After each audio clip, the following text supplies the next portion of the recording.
because I don't have the microphone on. Oh, okay. Oh, the gavel. Joyce is happy. Next item on the agenda is an update on the 2018 legislative session. Welcome, Ms. Mello. It's all yours. Good afternoon. The legislative session is not quite over. It will, by law, be over within 11 hours, hopefully before that. They are actually done with almost all of their business. I mean, there's definitely still bills that they're trying to finish up, but not as long of a list as we've seen in the past at this point. Because it's an election year, and there's a lot of legislators who aren't coming back either by choice or term limited or whatever. They're spending a lot of time saying goodbye to each other. They're spending a lot of time saying goodbye to each other, quite honestly. There's a variety of just kind of silly activities that happen on the last day of the session that they are also engaged in. It's like the last day of school, right? It is a little bit like the last day of middle school, yes. There is something called Hummers, which is where the minority kind of roasts the majority and does skits and plays and such things. That starts in about 20 minutes. And then there's a rubber band ball dropping contest from the third floor. So, right, democracy at work. Okay, and on a somewhat more professional and serious note. I will ask, what happened to is the glitter beard still going on? So I confess I missed most of the glitter beard conversation. So there is a legislator who voted against a childhood cancer license plate because he doesn't support license plate bills, not because he has any ill will towards children with cancer. And I don't really understand all the details. He has a rather full beard, and he has agreed to donate or shave it off to raise money for a cause. And so then last night they auctioned off, I guess he's going to put glitter in it before he shaves it off, and they auctioned off basically who got to pick the color of glitter. So whoever paid the most got to pick the color of glitter. And Vice Chair Rankin may know more about this than I did, because I was just watching. Or else she that paid listening. some. Did you put some in? One of the legislators did the call out when you. Yeah. Auction it off, Wilson. And when they got up to $100, it was very clever. He said, okay, is there another person that will Match it. match it, and they're gonna have glitter on one side, it's one color, and glitter on the other, and they did, and they got $200, and I think that goes for the cause, so. Yeah. That was kind of. So, yeah, I mean, it is, some of it sounds frivolous, and I certainly can understand, some of it is frivolous. It is an intense 120 days, and it's people who spend a lot of time together, working hard together, and sometimes agreeing and sometimes disagreeing, and so it's kind of nice sometimes for them just to let loose a little bit Should and do the relax a same little for bit. Charlie Blackman. He's got peanuts in his beard, but he Oh. could probably do that and raise a whole lot more money from. Well, and I wealthy just, athletes. you all could be inspired by this, I don't know, Absolutely. it's your December board meeting, I don't know, let's see, what do you guys want to do? I don't know. Okay, you don't have the same sort of end date that the legislature has, but I don't think Willett's coming back either. he's not, he's decided not to come back. So, it's been a busy session. We have had a very productive session on your behalf. As a reminder, there were three main proactive issues you asked us to take on. One was some improvements to the school and district accountability system that culminated in House Bill 1355, which has passed and is will be law soon. The governor has not signed it yet, but there's not going to be any issue with him signing it. Just a brief reminder of some of the components of that bill. And one of the really important things is it fills in what we call the statutory blank around what happens once a school or district has reached the end of the clock and you all have directed an action. As you know, statute was kind of silent from that point forward. So we filled in that blank, made a number of other adjustments to the system, many of which are designed to provide more comprehensive and better supports to the schools and districts who are really working hard to serve their kids and do this work. So proud of that accomplishment, and I want to just compliment your staff was really amazing on that. Alyssa Pearson and Brenda Bouch were really, really amazing policy wonks on that. They worked really hard, and you should be really proud. She is wonky. Hi, wonky. In the best way. Did they add money to it? Madam Chair, Dr. Flores, no, there was no additional funding provided in House Bill 1355. And we did ask more for it. We did not actually ask for additional money in that particular piece of Well, legislation. we've put you in charge of money, so that's fine. You go ahead and ask for it. So I talked to a couple of senators and asked for more money for that. Okay. Okay. Additionally, you all had asked for some improvements to the READ Act. We did pass that legislation. That is all finished as well. That got finished, I think it was on Monday. I knew I would be talking to you all today, so I don't think I sent out an email, because I felt like I was sending you all a whole lot of emails at one point in time there. So that is also passed. It makes some adjustments to the administration of the READ Act, does some things, for example, requires a simplified grant application for rural school districts, tightens up a little bit on on how READ Act dollars are used for summer school, just making sure that they are in compliance with the law, which is, it's supposed to be for literacy-based summer school, not just any kind of summer school. It also sets up a working group to really look at the individual READ plans and to put people in a room, I think, people who may have different perspectives on it. And the way I describe it is really think about how can you make this an effective tool for students and for teachers, because the more effective you make it for teachers, the more likely they are going to be to use it. So I think that's a very promising component of the bill. Dr. Anthus, as the commissioner, is given complete discretion to name that working group, which I have to tell you, I never thought we'd actually get away with, but we did. And we all trust, of course, and I think so many people trust Dr. Anthus that, we'll talk about how to put together the right group of folks. But so that's the READ Act bill. And it had money. There was an additional $1 million added to the grant program as a component of that bill. Okay. Yes. And then finally, you all had asked to increase the investment in an existing computer science grant program, the goal being to provide computer science, to make sure every elementary school in the state has a teacher who's been trained in how to teach computer science. We were able to secure $500,000 for that from the Joint Budget Committee as part of the long bill. We had asked for $700,000, so we didn't quite get everything we asked for, but, grateful nonetheless for what we did get. So those were the three things that going into the session you all had asked us to work on. And going back to the READ Act, I also want to compliment your staff in that area too, Melissa Colesman and Floyd Cobb and their team. I mean, there was a lot of detail work we had to do to get that right, and they were incredibly responsive, and they have these day jobs to do. So when I come up and say, in the next 20 minutes I need an answer about how to write this section, your staff is just incredibly gracious and smart and responsive, and I'm very appreciative. Please. On that bill, what was it, and if you have to repeat, I apologize. What was it that changed within the last 2 days? Because it was delayed, it was held over. Madam Chair, Board Member Goff, I'm sorry, which bill are you asking about? READ Act. What was Yeah, the big change? in the Senate we had to add an appropriations clause to it to put the $1 million increase to the grant program, and because we made a change in the second chamber, we then had to go back to the first chamber for, in this case, concurrence. So, Okay. yeah. Just money. Okay, so that's the proactive legislation that you all had asked about. Obviously, there's a lot of other things that happened at the Capitol. Overall, the department's budget request was quite successful. The IT component of that was a high priority for the department. There's an investment in some capital IT infrastructure, as well as some new staff that the Joint Budget Committee approved and was included in the long bill.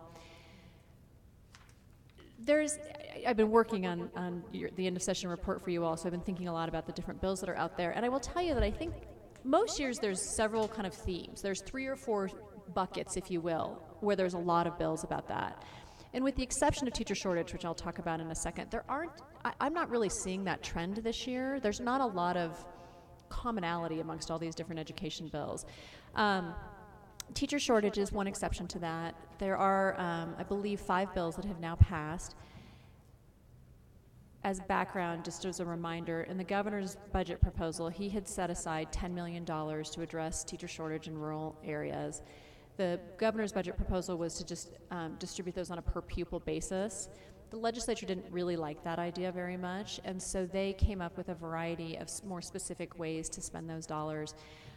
One piece of legislation is a $3 million grant program to be run by the department that really seeks to empower districts to kind of test their own solutions. So it's like, you know, here, tell us what works. Go figure out what works and let's learn from that. So I think that's exciting. There's some stuff, there's some funding for some grow your own programs. There's funding for, the Department of Higher Ed has $2 million of the money to invest in kind of connecting the work of higher education, you know, the people who are teaching the teachers to be teachers with the school districts. So I will tell you, at the end of the day, however, they only spent $8.5 million of those dollars. They did not spend the full $10 million, and that's just kind of how it played out. I don't know that that was necessarily intentioned, but that's where we are right now.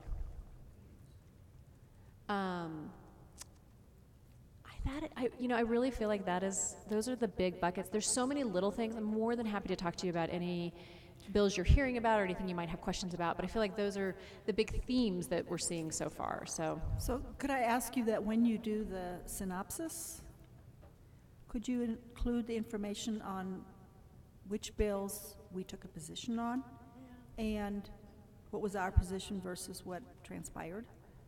So absolutely, Madam Chair. We get a sense Yes. of were we aligned with? I mean, I don't want to say did they listen to us, because I think that would be awfully presumptuous, but it would be good to know,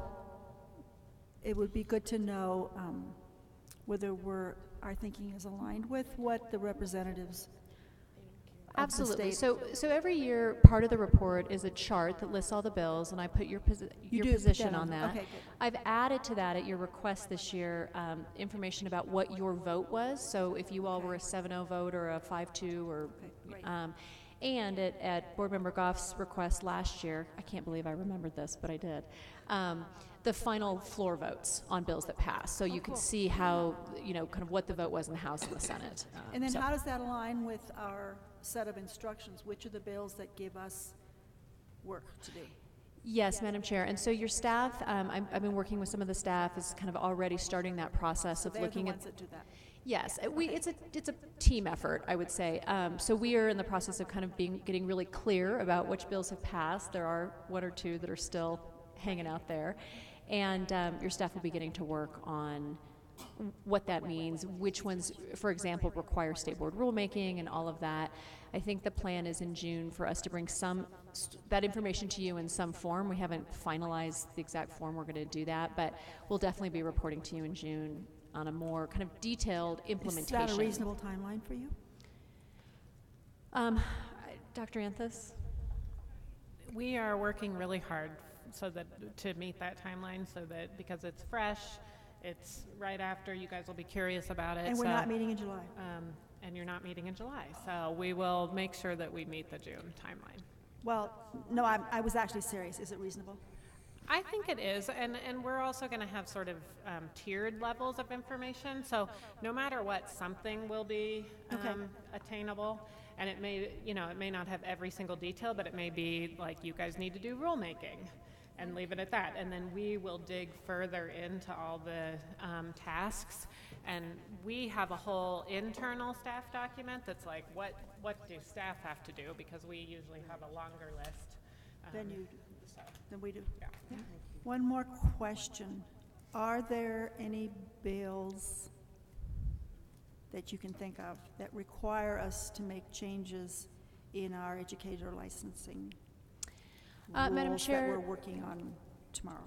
there is a bill that passed that I think many people perceive as something that will be quite helpful and maybe even have a little bit of an impact on the teacher shortage.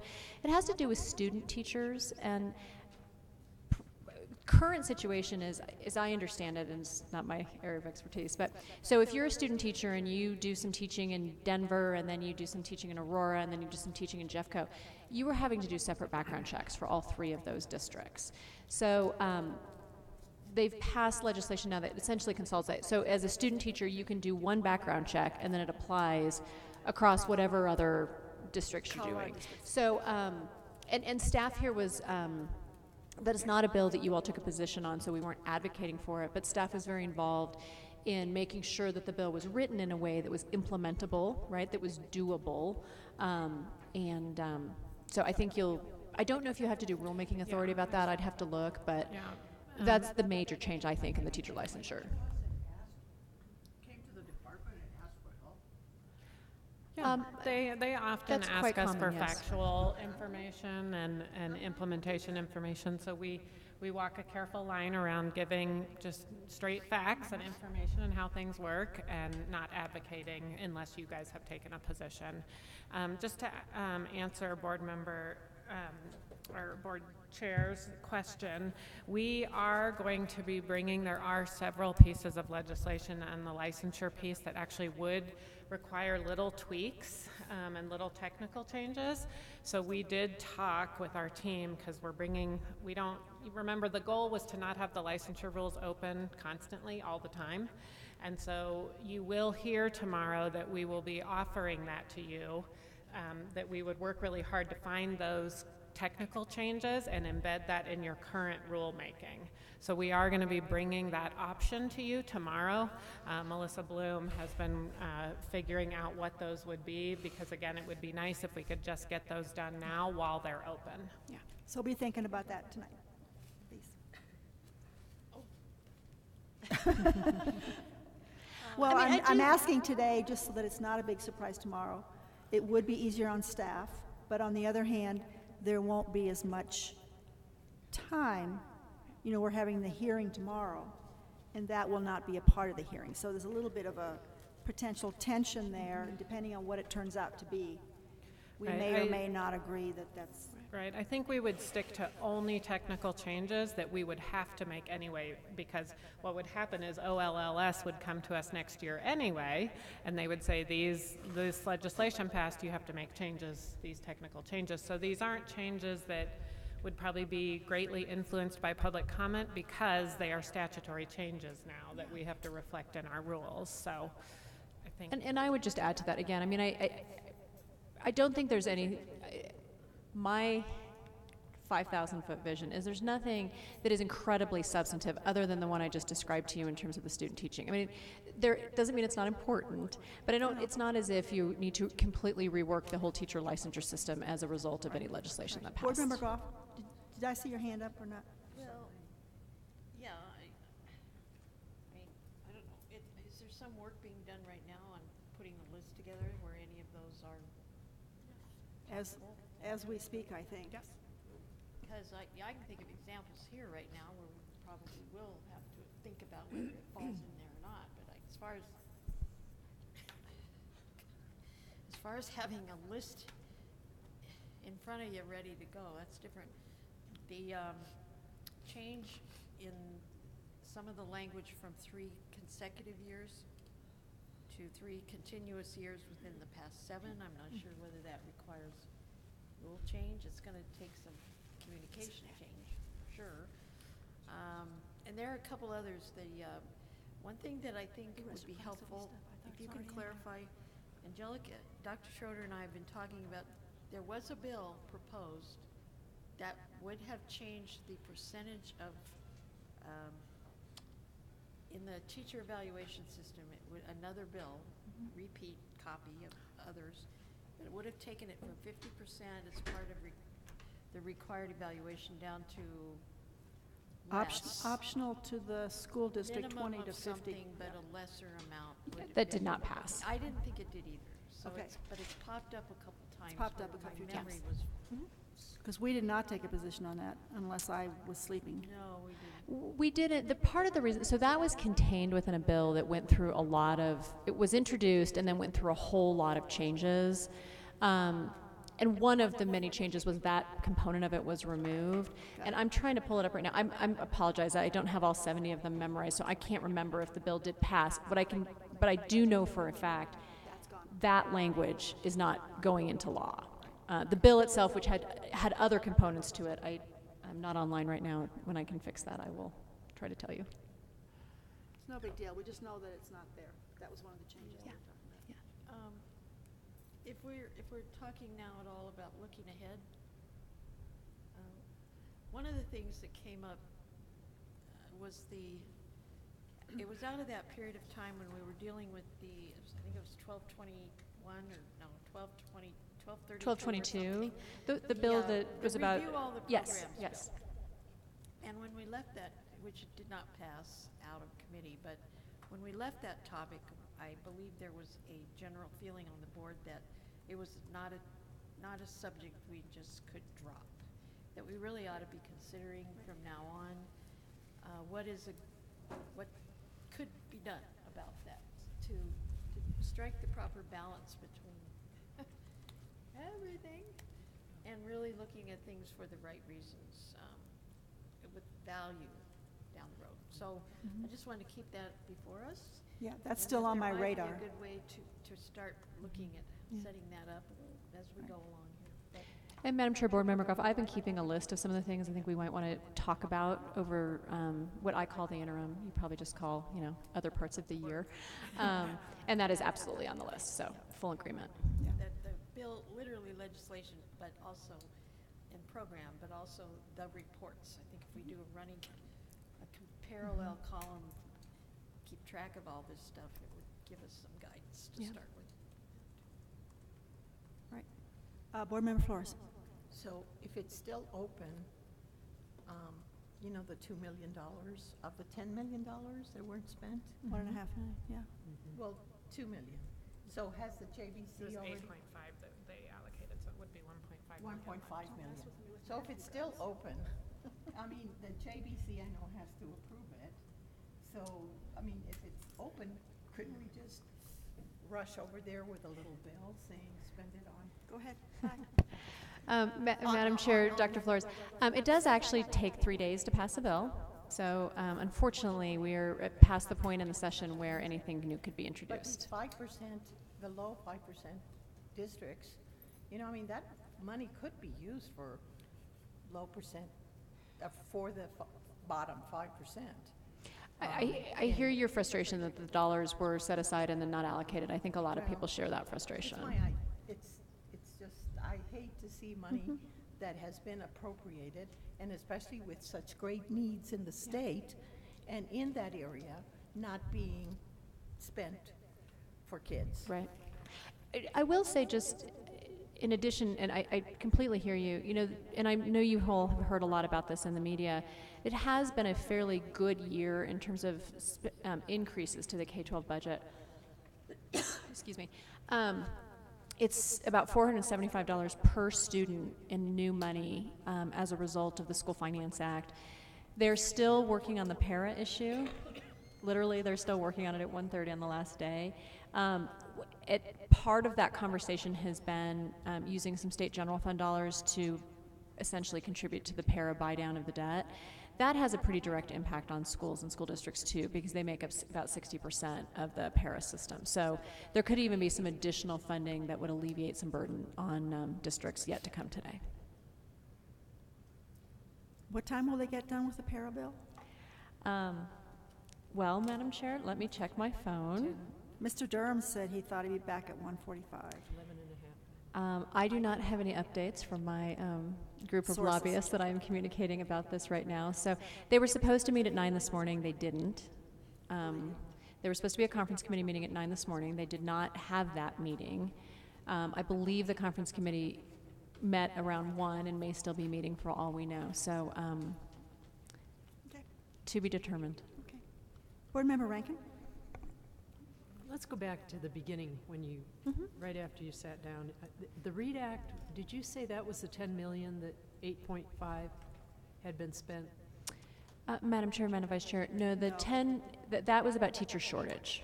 Okay. Madam Vice Chair. So the 10 million was allocated in the governor's budget for teacher shortage. 8.5 million of it was appropriated through the legislative process. So what happens when the money is appropriated and then it's not all used? Does it go back into the general fund? Or do you mean the 1.5 million? My understanding of that, and I'm going to tell you this is kind of technical budget stuff, so this is not gospel, but the JBC essentially voted at a certain point to just kind of hold those dollars. I picture it as being held on a spreadsheet, right? So not to be spent somewhere else, but kind of set aside. And then the dollars themselves had to be allocated through the typical process of passing legislation with an appropriations clause. So bills that consumed 8.5 of that with appropriations clause got passed. There was another bill that some intended to be part of the package. Clearly others did not because it died in the Senate. And it died rather late, just last week. And I think that's why the 1.5 million wasn't allocated. But I think it just sits in the general fund, is my interpretation. The unallocated Just, part yeah, of the it just sits in the general fund. I mean, I guess to the reserve, That makes yeah. sense. It's not like it goes somewhere and we have to take it back. It's just, it's as if it never, Never left. yes. Yeah, but the concept of, I mean, you brought it up. You stated that it's still open. And maybe you don't need a bill. Maybe just a little nudge saying 1.5 for grants. So we're to going to be baking promote cookies for projects. you instead of you baking cookies for money. Because you're going to be in the pokey if that's your approach. What do you mean a pokey? Jail, you don't just spend state money, $1.5 million money. No, Without this would be with the consent of, whom? the consent of these people. I mean, of the legislators, the House and the They're Senate. gone. Just a little nudge to say the money is really needed for these districts. She's going to the pokey. So again, part of the June presentation will be around implementation and rulemaking and just, all the kind of more practical components of this. I do look forward to having some individual conversations with you all over the summer about policy and direction and what we want to do for next year. We went big this year. I don't know. Maybe you want to go bigger next year. After I get a nap, we can have that conversation. Well, So if there's 1.5, 5 days before the end of the session, you tell us, so that we can go over there. She did. It takes 3 days. We don't have the time. I'm talking, she said to do in the future, and I suggested that 5 days before, or 10 days before, if that money hasn't been spent, then come tell us so that we can do something about it. Try and do something about it. I take that note. I hear you. Thank you. Okay, any other questions or anything else I can do for you? It's like student government, isn't it? Let me ask you a question. I'm just trying to think how we came to our 3 bills this year. The first one we worked on over the summer, the accountability bill, right? And it really came out of our reflections on the process that we had. The other 2, I think, kind of came from when some of you came back from the conference in December, November, right? Yeah, that's right. So I'm kind of trying to think aloud here. I'm kind of thinking that we might want to schedule a retreat at some reasonable point if there are some other issues that we would like to bring forward. And I'm a little conflicted about doing it too soon, on the one hand, because we haven't had time to reflect on some of the things. On the other hand, if we do that again in December, I think that really pushes the button in terms of getting staff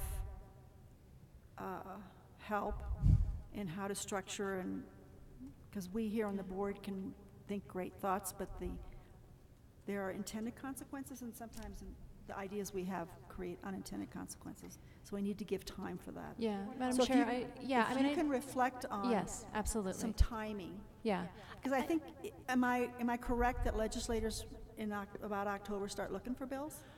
Madam Chair, I mean, it's a little bit different because it's an election year, right? So we have a bunch of people who aren't coming back. We have a bunch of people who don't know if they'll be back or not. So the timing is a little different, It is in different. an election year than it would typically be. There's no hard and fast rules to this, right? So, but yes, sooner, to some, enough time that you can be thoughtful about what you want, but sooner rather than later. And part of that is, I think I and your staff, as your representatives in these conversations, work really hard to make sure these are bipartisan conversations, and that we have really genuine input from people who care about this, from districts and from teachers and from Right, we went broader than just the advocacy groups legislature. and all of that, right? And that takes time, and it's I mean, in my strategic opinion, it's a key part of how you can be successful at the legislature, right? If you take time before you introduce a bill to actually talk to people and listen to people. But I do want to, I want to emphasize for you all that because we are very conscious of the fact that we are essentially speaking for an elected body of 7 individuals who got elected, we work really hard to do that in a way that is transparent and open and respectful and upholds all the values that I know you all try to do in your public service as well. So. Okay. We should be thinking about how to structure that in case, since we had, whoa, right on schedule, almost. Okay.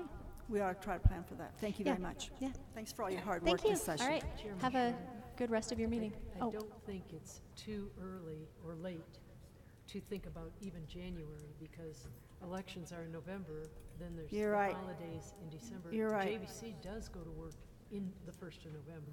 Right. So there's a lot of moving parts, but by January, the 1st of January, even though the session starts around the 10th, that's when a lot of legislators are looking for bills. Okay. And they can have 5, so a lot of them Okay. need a few more anyway. So I Okay. think Yeah. the We will timing- want, we I will think want to all- have met before that time. Yeah. we got to In be order, thinking about in it. order to be, I would say Suggested. August, September is kind of a good okay.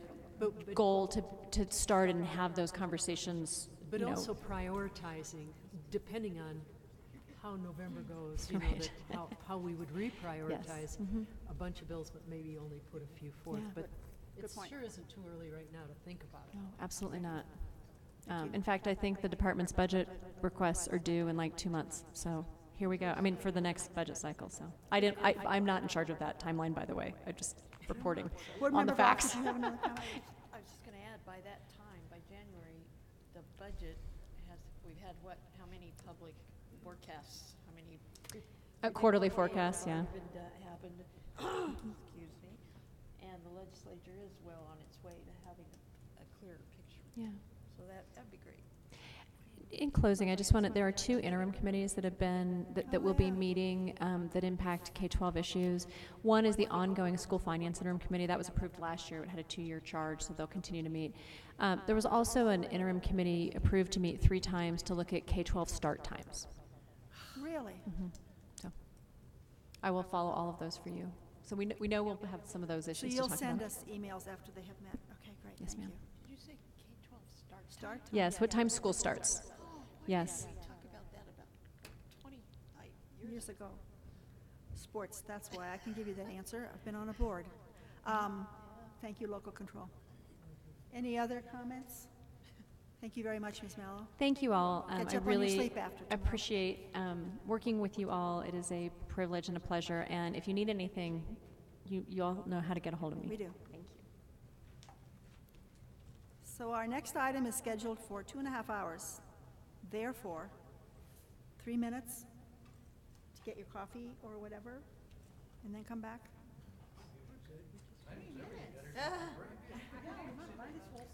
Well, I'm dashing for coffee. Sorry.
you, honey.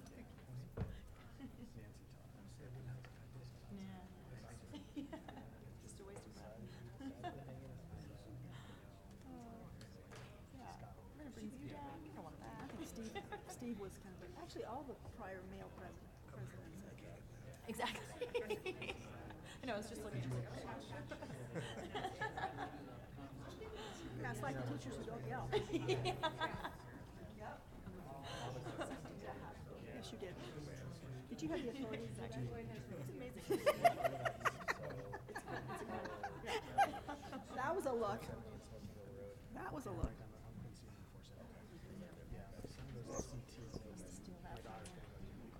For just now.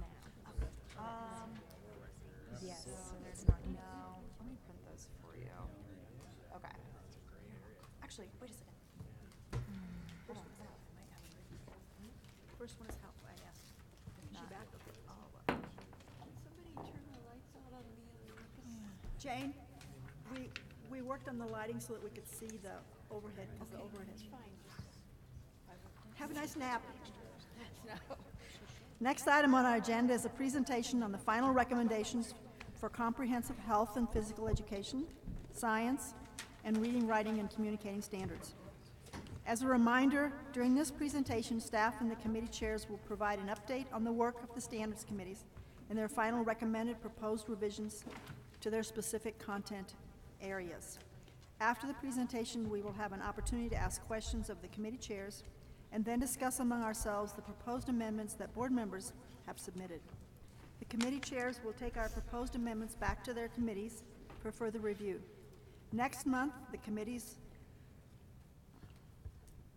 will provide us with their written feedback to our proposed amendments for us to consider when we vote on these standards on in June. I would also like to remind the board that we will have 5 minutes to ask questions after each committee chair makes their presentations. Additional time may be requested and approved by me as the board chair. Do I have any questions from colleagues before I turn this over to Commissioner Anthus? 1, 2, 3, 4, no. Commissioner. Great, yes, thank you, Madam Chair, members of the board. We're getting closer. We've been talking about the standards process for, I think, over a year now, and this is the second to last month, so we're getting there. So with that, I'm going to turn it over to Dr. Kolsman and Dr. Cobb to give us an intro of these standards. So good afternoon, Madam Chair, Madam Vice Chair, members of the board, Commissioner. As the Commissioner noted, we are in our final 2 months of presentations regarding the standard review and revision process.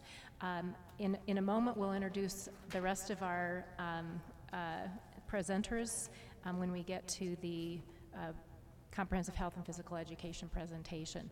But just as a quick reminder, today we're looking at 3 content areas: comprehensive health, physical education, 1 content area, reading, writing, communicating, our 2nd content area, and science is our 3rd. This is also an opportunity for board members to propose amendments to those 3 content areas, but the committee chairs will not comment on those amendments at this time. The format of our presentation will follow the same that we have used in the previous, in that we have an opportunity for the committee to provide you an update with their responses to the feedback that you gave in their first presentations here in the fall and winter of this last year.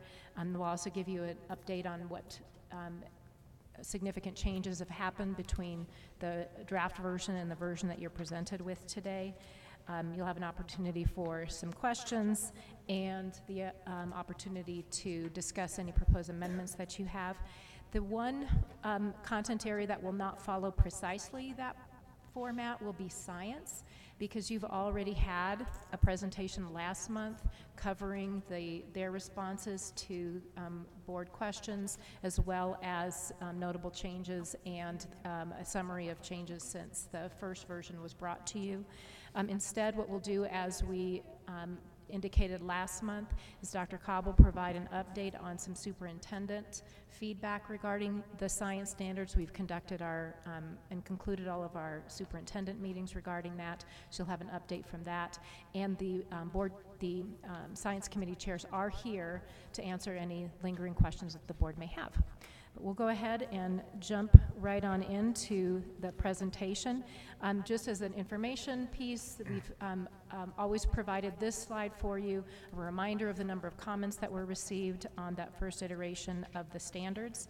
And then for each of the content areas, you'll recall we're going to reference a final recommendations overview. So that contains, and that's going to be kind of the talking points for each of our committees. So you probably want to go ahead and pull out the comprehensive health and physical education overviews now, because those will be the two that we'll be beginning with. So I'll hand this off to Dr. Cobb to move us forward. Good morning, or good afternoon, not morning, already. It's my pleasure to introduce the committee members or the chairs from the Comprehensive Health and Physical Education Standards Committees. 2 seats over from me is Jamie Grimm-Rice. She's the committee chair for Comprehensive Health and Physical Education. 1 seat over to my right is Cherry Jones. He is the committee chair for Physical Education, and to the right of Dr. Colesman is Dr.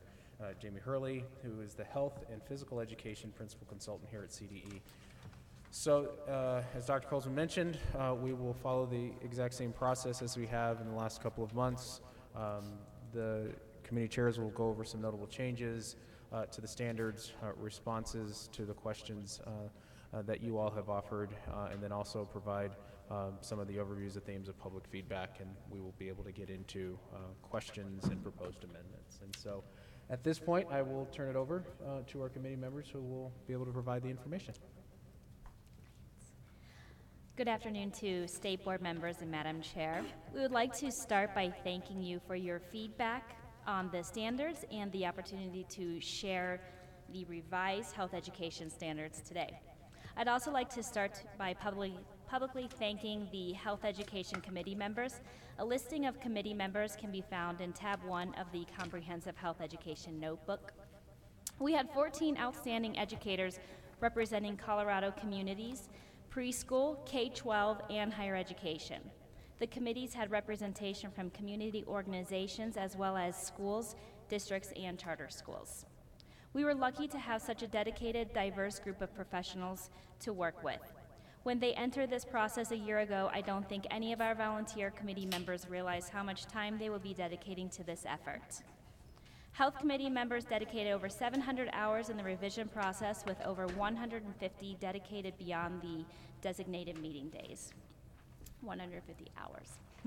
All members worked diligently and collaboratively to make revisions to the state standard documents in an effort to support Colorado students. Many of our whole group discussions focused on 2 areas: creating greater K-12 alignment and clarifying connections across and within grade levels. The whole committee reached consensus on decisions that have broad overarching impacts on these standards, such as revising the grade level expectations and prepare graduate competencies. The grade-banded subcommittees also worked to come to consensus throughout the process. At times, there were disagreements and debate. In these cases, issues were brought to the committee chairs and to the whole group if needed.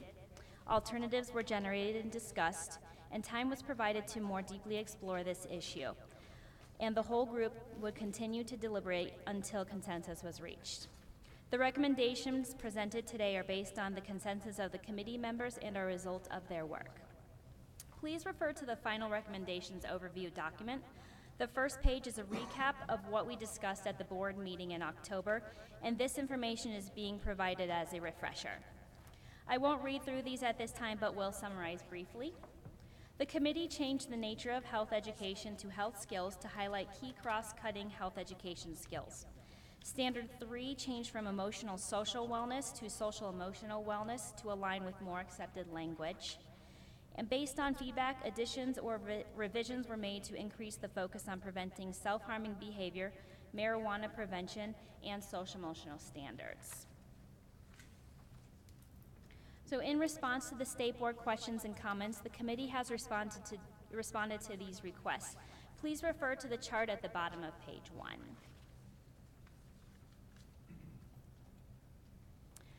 The committee agreed that this was missing, so in comment to the technology, internet, and technology piece, the committee agreed that this was missing in the standards and made significant additions and revisions to the standards to address this concern. Some examples include in first grade, students identify safety rules around modern technology, including internet. In second grade, students develop an awareness of how modern technology can create a distraction that leads to unsafe situations, such as looking down in a crowd, unaware of traffic, and awareness of others. In fourth grade, students assess how modern technology can impact your social, emotional, and physical health and wellness. And students evaluate the use of modern technology and the long-term effects on wellness. And finally, in high school, students analyze risk of sharing personal information through modern technology. These are some of the examples of the additions or revisions that were made to the standards. To address the concern, the committee made multiple additions or revisions to 1 through 12.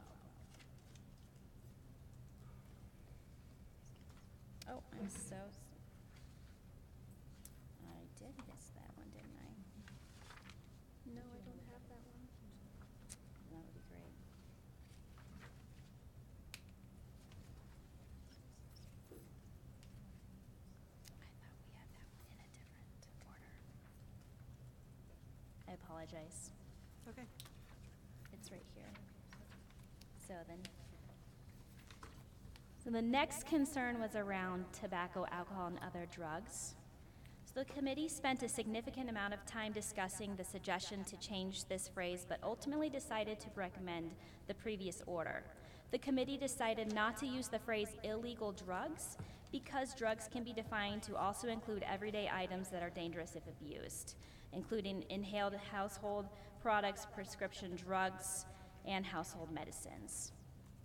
So moreover, the committee determined that by keeping the listing more general and aligned to the more commonly used language by health and wellness professionals, there will be greater clarity for stakeholders.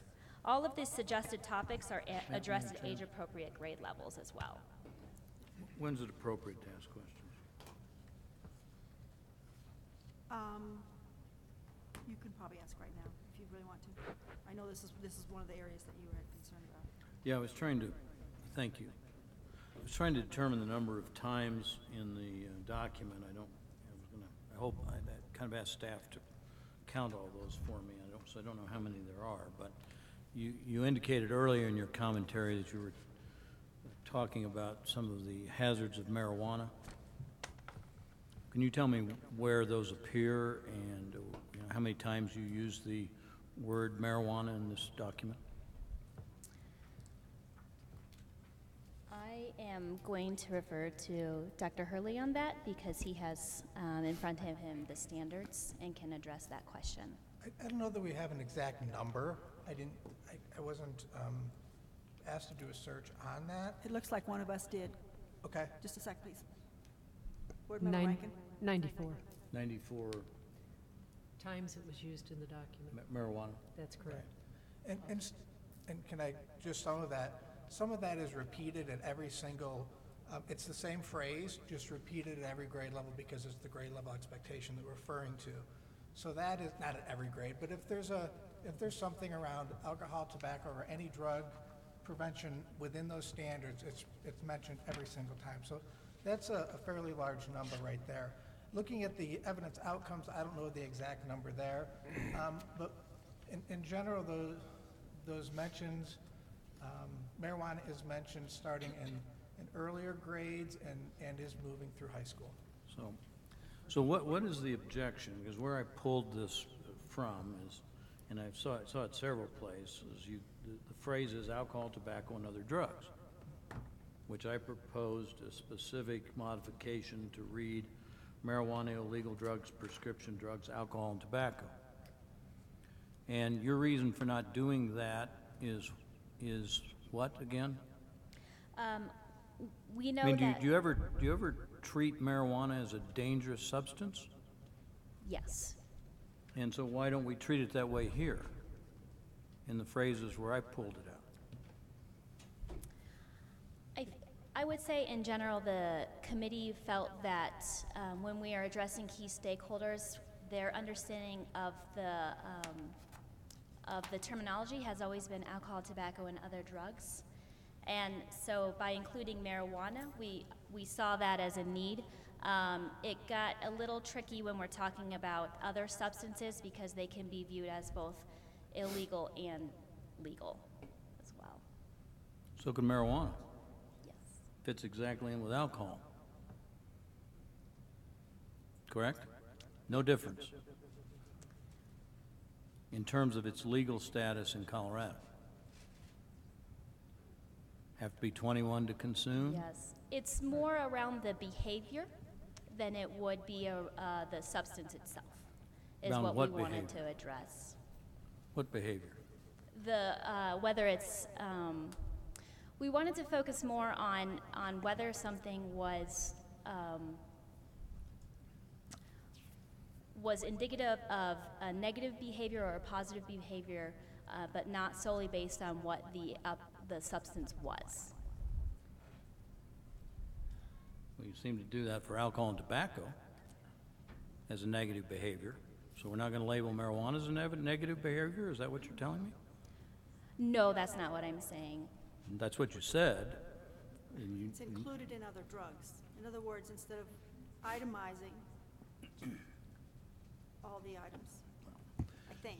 Well, Madam Chair, you know, Colorado's a little different than some places in the country. We have what's clearly a very serious problem in this state, and it's quite clear, to me at least, that these standards don't properly address it.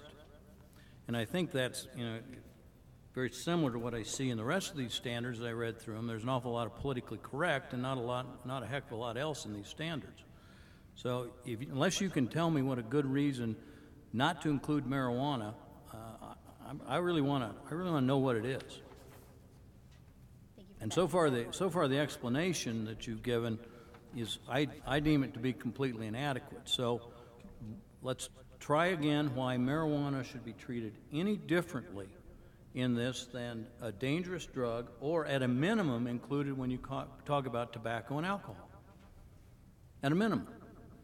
So I think that, can I kind of reply to that? I think the way we have the standards now, we have added marijuana to our standards at the prepared graduate competency about making, you know, and it is treated just as alcohol, tobacco, and marijuana.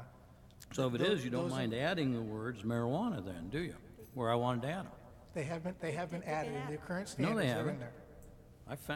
I pulled this out as a specific example. I don't know if I can find it real quick, but Yeah, if you want to take a look at the standards, maybe we're talking about where you use it as inquiry questions or other places in the document. no, let's just take a look at,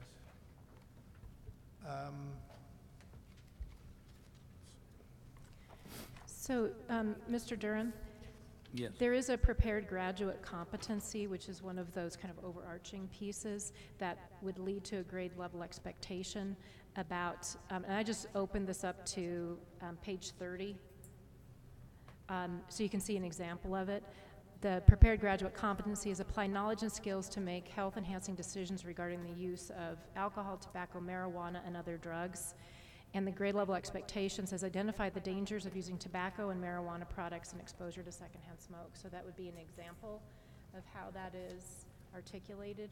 We can, before our next meeting, we can flag Well, you have all of that up, this and for I you. see where you're getting it in Yeah. the prepared graduates, but when you get into the text, quite often, where I noticed is that it was not included. The reference is constantly to alcohol, tobacco, and other drugs.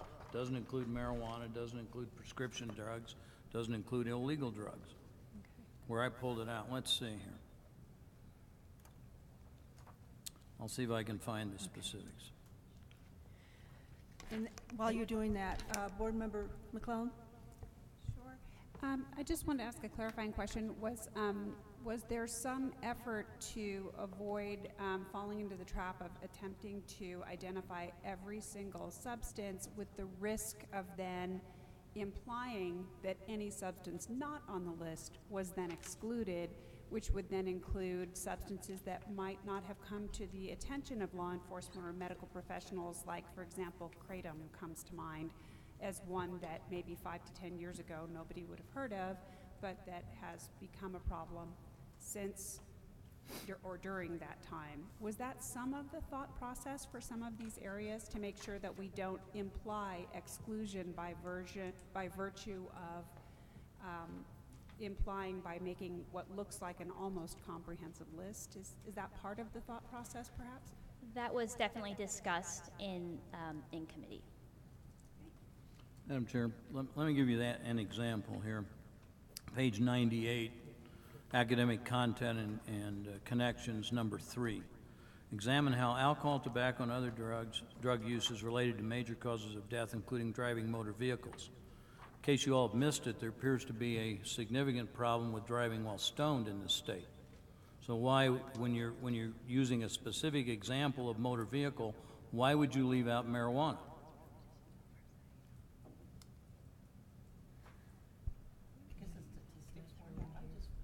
I think in some cases, the reason marijuana is not added is we looked at this from an age-appropriate level and really identified where the risk behaviors were. This is high school. Right.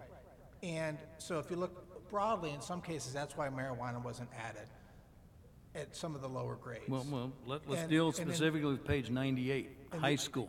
Let's see, upper grades, prepared graduates here. High school, standard 4.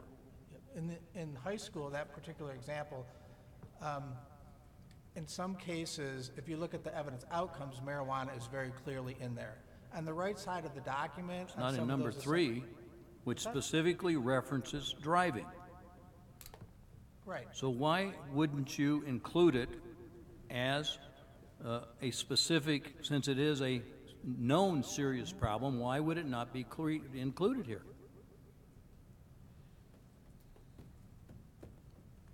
I think it's, I think it is in, if you look at other standards in high school, it could be added to that particular, yes, I would agree. It could be added to that particular standard. And so it wasn't added because?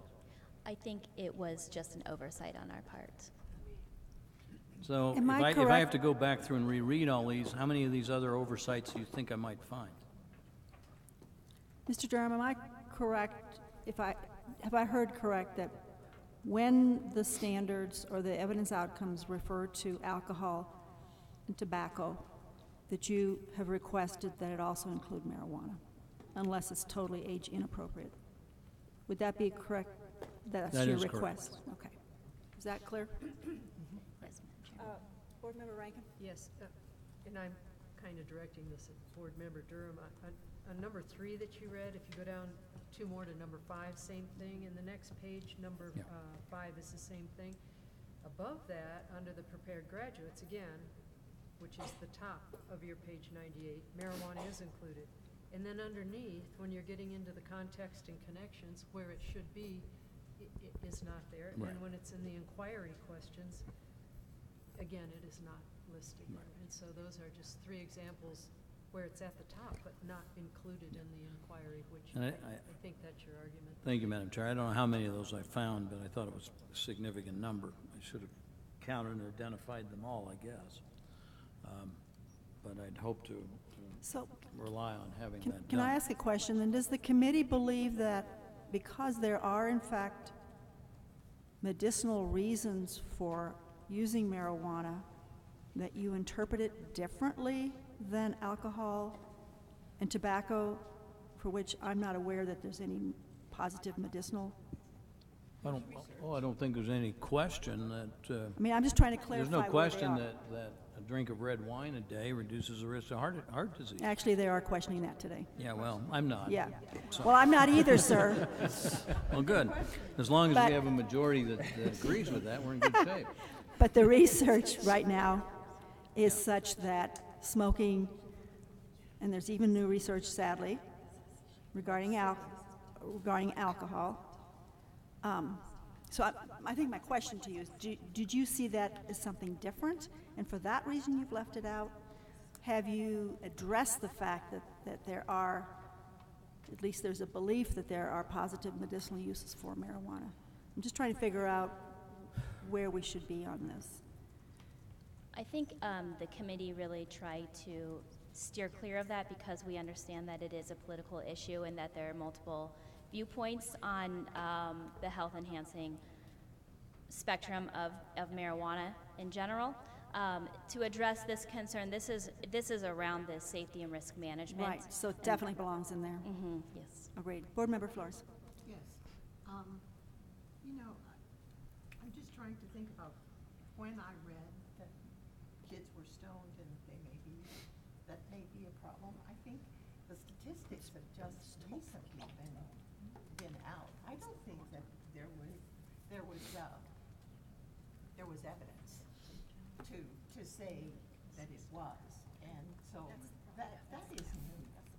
I think since this committee has been working, I think that research has come out. But, so that would be, you know, I know because of what I've read that people come to Colorado because they have children that are sick and because some marijuana does help them. Well, I'm just... And it is, I consider it because of the... But I agree with Mr. Durham that for safety reasons, I mean, I sort of remember that you can do a check on a program where you can go through and find all the places where it says alcohol, tobacco, Right. and then start looking at that very carefully. If you would be kind enough to do that, because I think there is a fair amount of internal inconsistency in the terminology, and I think that's Mr. Durham's concern. And I understand that Mr. Durham has submitted an amendment around this, and so that would be something that that we can prepare for the June meeting. We can find all of those phrases and look to see, and the committee will have a chance to respond to that amendment. But then could I go on and say that he also has concerns, and I think it's a much different conversation about medications. Prescription drugs, good and bad. Over-the-counter drugs, good and bad. And I think you need to address that, because am I right, Mr. Durham, you had that part in there as well? I do. And that's I do. that's not quite as clear-cut. Well, I don't think it's a bad idea to reference illegal substances, illegal drugs. Yeah, I'm fine with that, too. Frankly. Prescription drugs is a different question. It's a question of abuse rather than use. Same with over-the-counter. So, and actually, there is a study that shows you can smoke 5 cigarettes a day and not have any adverse health consequences, but just. So I think we've interrupted you. But I would like to say, I think it's, I mean, I've been disturbed by a lot of the things in these standards, but I think that's just indicative. And then when we get to the physical education standards. Mr. Durham, can we let them get to that? Yeah, and then I do have a lot of additional questions. Okay. Thank you. Proceed. Thank you, Madam Chairman. So in regards to the question around hygiene, so there was a request to ensure the standards contain skills related to hygiene, such as washing hands, knowledge of body functions, and information about why proper health is important. These skills are currently in standards pre-K through first grade. How the body functions is taught throughout the grades as functional knowledge as well. The next one is around weight management. There was a request to create an emphasis on the importance of choices and personal responsibility with a specific emphasis on weight management. Personal responsibility is addressed in the standards through the skill of self-management and personal responsibility. Self-management and personal responsibility is discussed at every grade level and is addressed as a key essential skill or health skill in 49% of the grade level standards. Related to weight management, in third grade, students begin examining personal responsibility related to energy balance and overeating. We have added personal responsibility in fourth grade as an essential skill to describe how personal life choices impact unhealthy weight. The committee made several revisions to process or specifically address personal responsibility in existing standards as well. So the next one around sexually transmitted diseases. The questions were, how are topics related to reproductive systems and sexually transmitted diseases taught in schools? And are these settings co-ed? So what is required for parental communication? The health education standards do not address how these topics are taught. It is up to local districts to determine how these classes are taught, as well as how they are communicated with parents. All health content areas allow for parent or guardians to opt out students. Section 22-1-128 CRS provides very detailed parameters regarding the teaching of sexual health education and communication. The next one is, do we have enough parent-community communication, transparency, and potentially controversial areas in the health standards? And the health education standards do not address these areas related to transparency or parent communication. Again, Section 22-1-128 CRS provides guidance on parent communication. It requires local education agencies that plan to offer comprehensive human sexuality education to provide prior written notification to families so they may request to excuse their child without penalty or additional assignment. It is up to local districts to create policies and practices to support parent and community transparency in potentially controversial areas of health standards. The next one around reliable sources. The board had asked what is meant by reliable sources as it relates to STDs, HIV, and HPV in high school. The health education standards focus on students identifying sources of information that are trustworthy and medically accurate.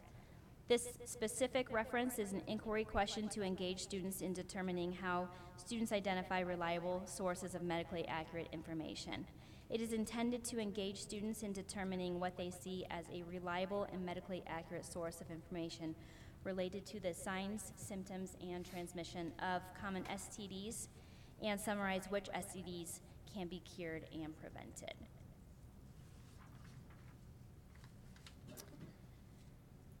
So the next one, the board asked the committee to define several statements under nature of health. And the first, the nature of health has been removed from the standards and replaced with health skills. These two statements are now under Colorado Essential Skills and real-world application. These statements are intended to make a link to real-world application of knowledge and skills.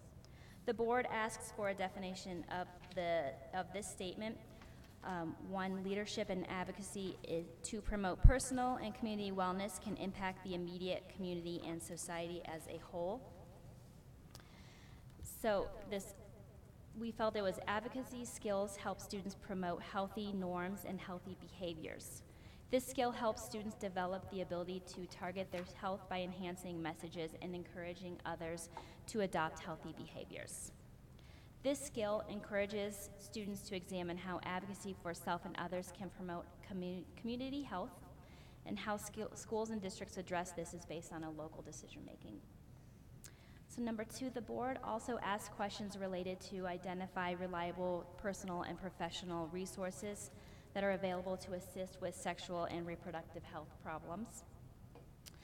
Accessing valid health information and health promoting products and services is critical in the prevention, early detection, and treatment of health problems. This skill focuses on how to identify and access valid health resources and to reject unproven sources. Students identify and examine sources to determine if the source is trustworthy and medically accurate. Application of the skills of analysis, comparison, and evaluation of health resources empower students to achieve health literacy. The standards do not identify what those resources are and instead leave this up to local districts and students to identify those resources. So this one that I'm going to read now is around the public feedback that we had. So regarding notable changes based on public feedback, we clarified the language regarding intentional and unintentional injuries to more clearly align with physical education. This did not have any impact on the intent of this Prepare Graduate statement or the standard. The committee added awareness of the effects of screen time and the impact of technology on health as noted in the board suggestion section. Specific evidence outcomes were clarified with specific content examples provided on public feedback, or based on public feedback. So at this time, does the board have any questions regarding the revised standards? Board Member Dern. Thank you, Madam Chair. Are you aware of any districts that collect any biometric data on students and retain that data in any fashion? I am not aware of that. So, to your knowledge, that's at least not happening at this point in time. I can only speak for my own district, and I can say we do not. Dr. Colesman, are you aware of any? I am not aware of any districts that are doing that.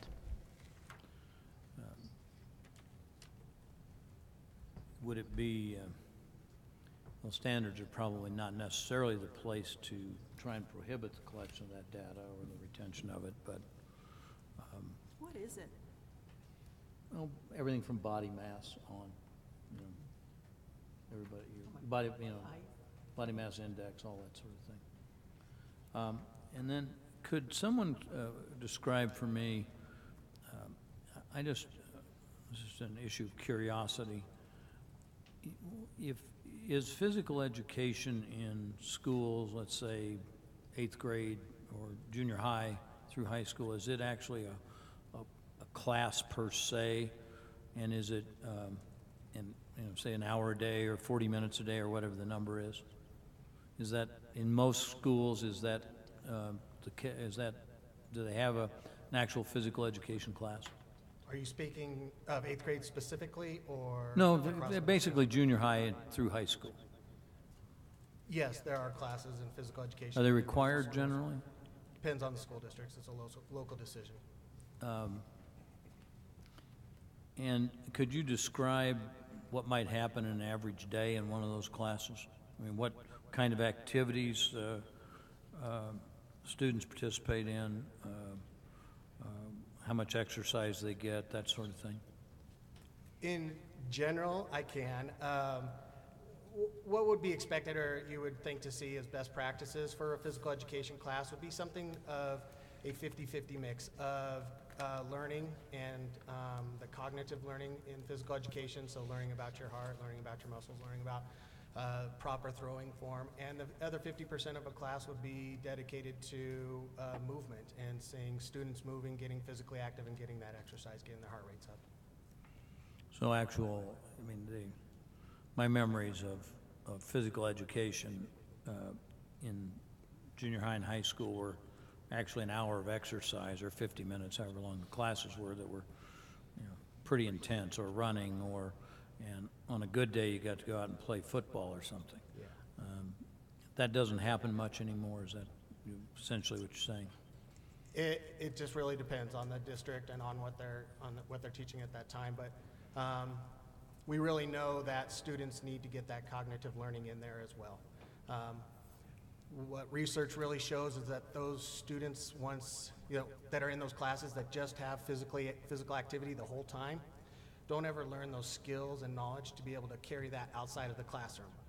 So that's why they do a 50-50 split in general, to be able to teach those students the importance of being physically active, and then carry it on outside of the classroom. So when they don't have a physical educator there, they're not in team sports anymore, they know how to stay physically active, and they have the ability to stay physically active for a lifetime. So how long have these standards been in place? 2008, is that when they were first adopted? The So physical education standards? So the first set of Colorado academic standards were the model content standards, which are about the mid-90s. So there's been some, and have those standards, as far as your knowledge, generally included discussions of weight and obesity and those sorts of things?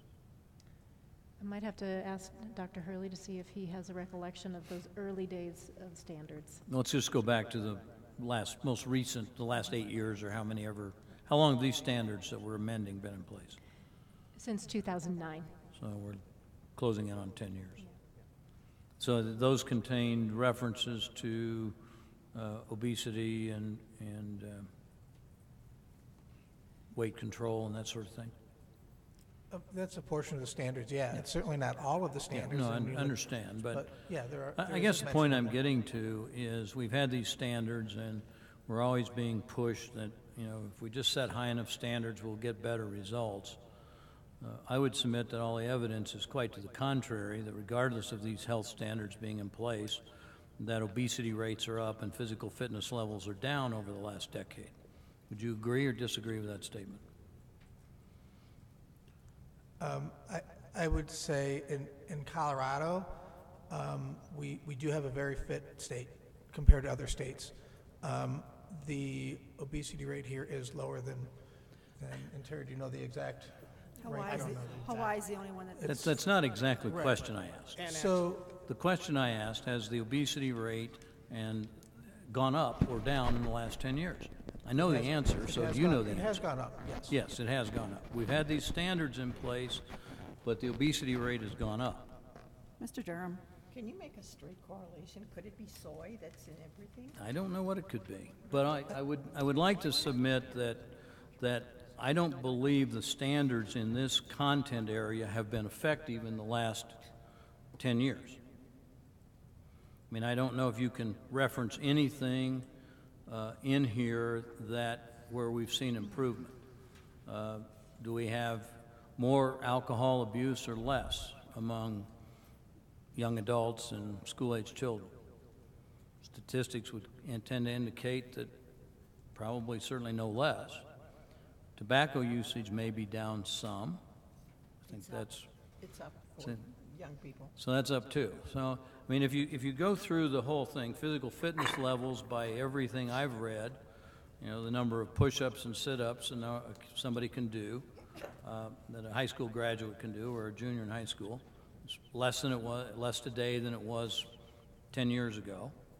So, I'm just asking, in very blunt terms, exactly what has been the benefit of these standards. Tell me what is better today that you have empirical knowledge of that are included in these standards than it was when these standards were first adopted 10 years ago or 20 years ago. So, Mr. Durham, I think you're making a very valid point, and I think you make a point that is important when we think about setting standards, which is setting standards are just one part of changes in what students are doing, what students are learning. We also have to look at implementation. So we could have really high standards, health inspection standards for restaurants, but if those aren't enforced and aren't followed, then they're not going to do any good. So, I think that standards are necessary but not sufficient for changes in behavior. Let me go one step further, Madam Chair. I think, as I remember, the President's Council on Physical Fitness in the 60s or 50s, whenever the first one came along, and they started to set standards, and they were standards at least that I think get into my whole view of standards, and that is they were specific outcome standards. That is, you were expected to be able to do, if you were a junior in high school, 60 sit-ups in 60 seconds. Easy to measure. Find out whether you did it or didn't. Could you do 20 push-ups in 2 minutes? How far could you jump? How could you run a mile? Everything in standards generally has, in my view, and particularly in this area, deteriorated into methodologies. Gee, we ought to. You should learn about. But I think if you wanted to really combat lack of physical fitness and obesity, you'd probably have some standards in here that said, you ought to get an hour's worth of exercise twice a week or 3 times a week, and the school ought to, that means you go out and run around the track for an hour. That's what it means, and that might actually do some good. But these standards, I think, are destined to produce no results. There's parts of them that are controversial that I don't like. They sound great, but at the end of the day, in 10 years, are we going to be able to say we have a more physically fit, less obese students who use less marijuana, less alcohol, and less tobacco? And if you were to look at the last 10 years of history, the answer would be no. So why don't we go back and put some standards in place that have measurable outcomes?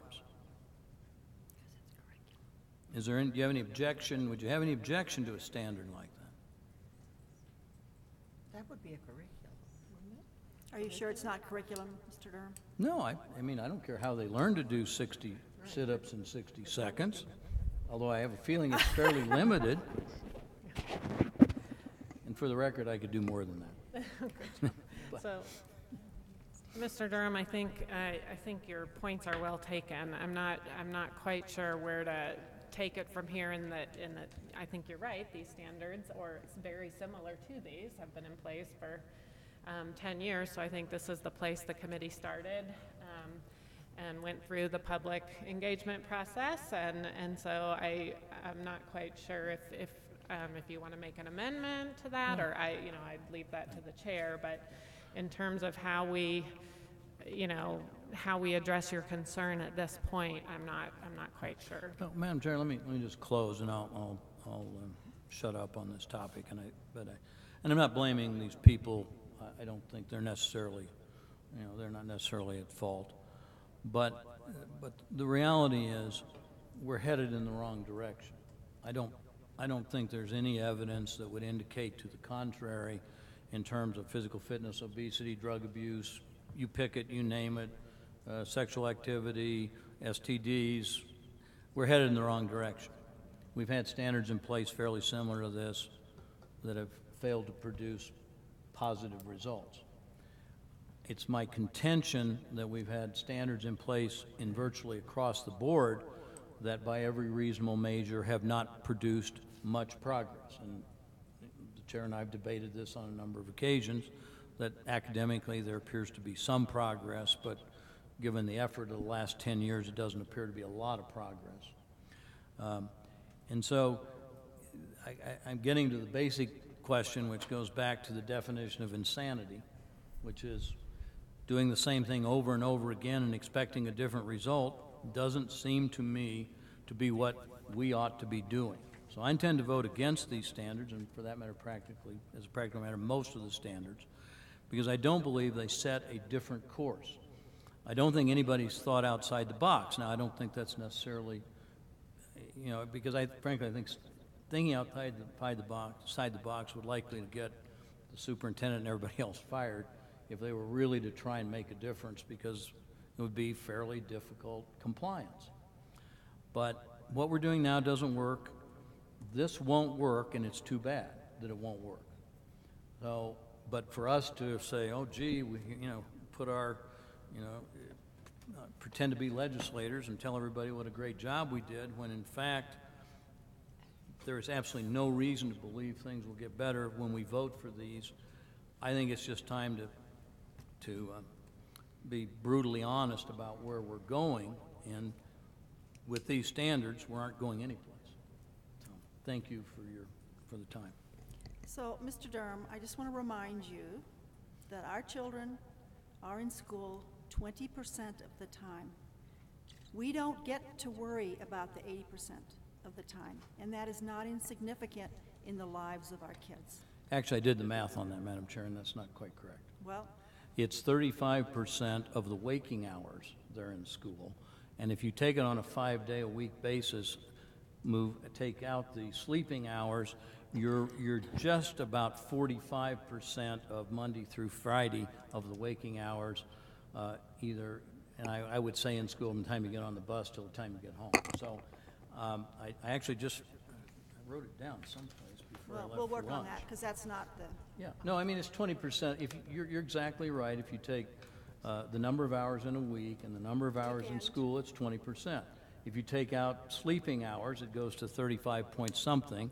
And then if you take out weekends, we're getting remarkably close to 50-50. Yeah, but kids eat too much drink too much on weekends. They take drugs on weekends. They don't get exercise on weekends. So you cannot ignore the fact that there are a lot of influences in our society.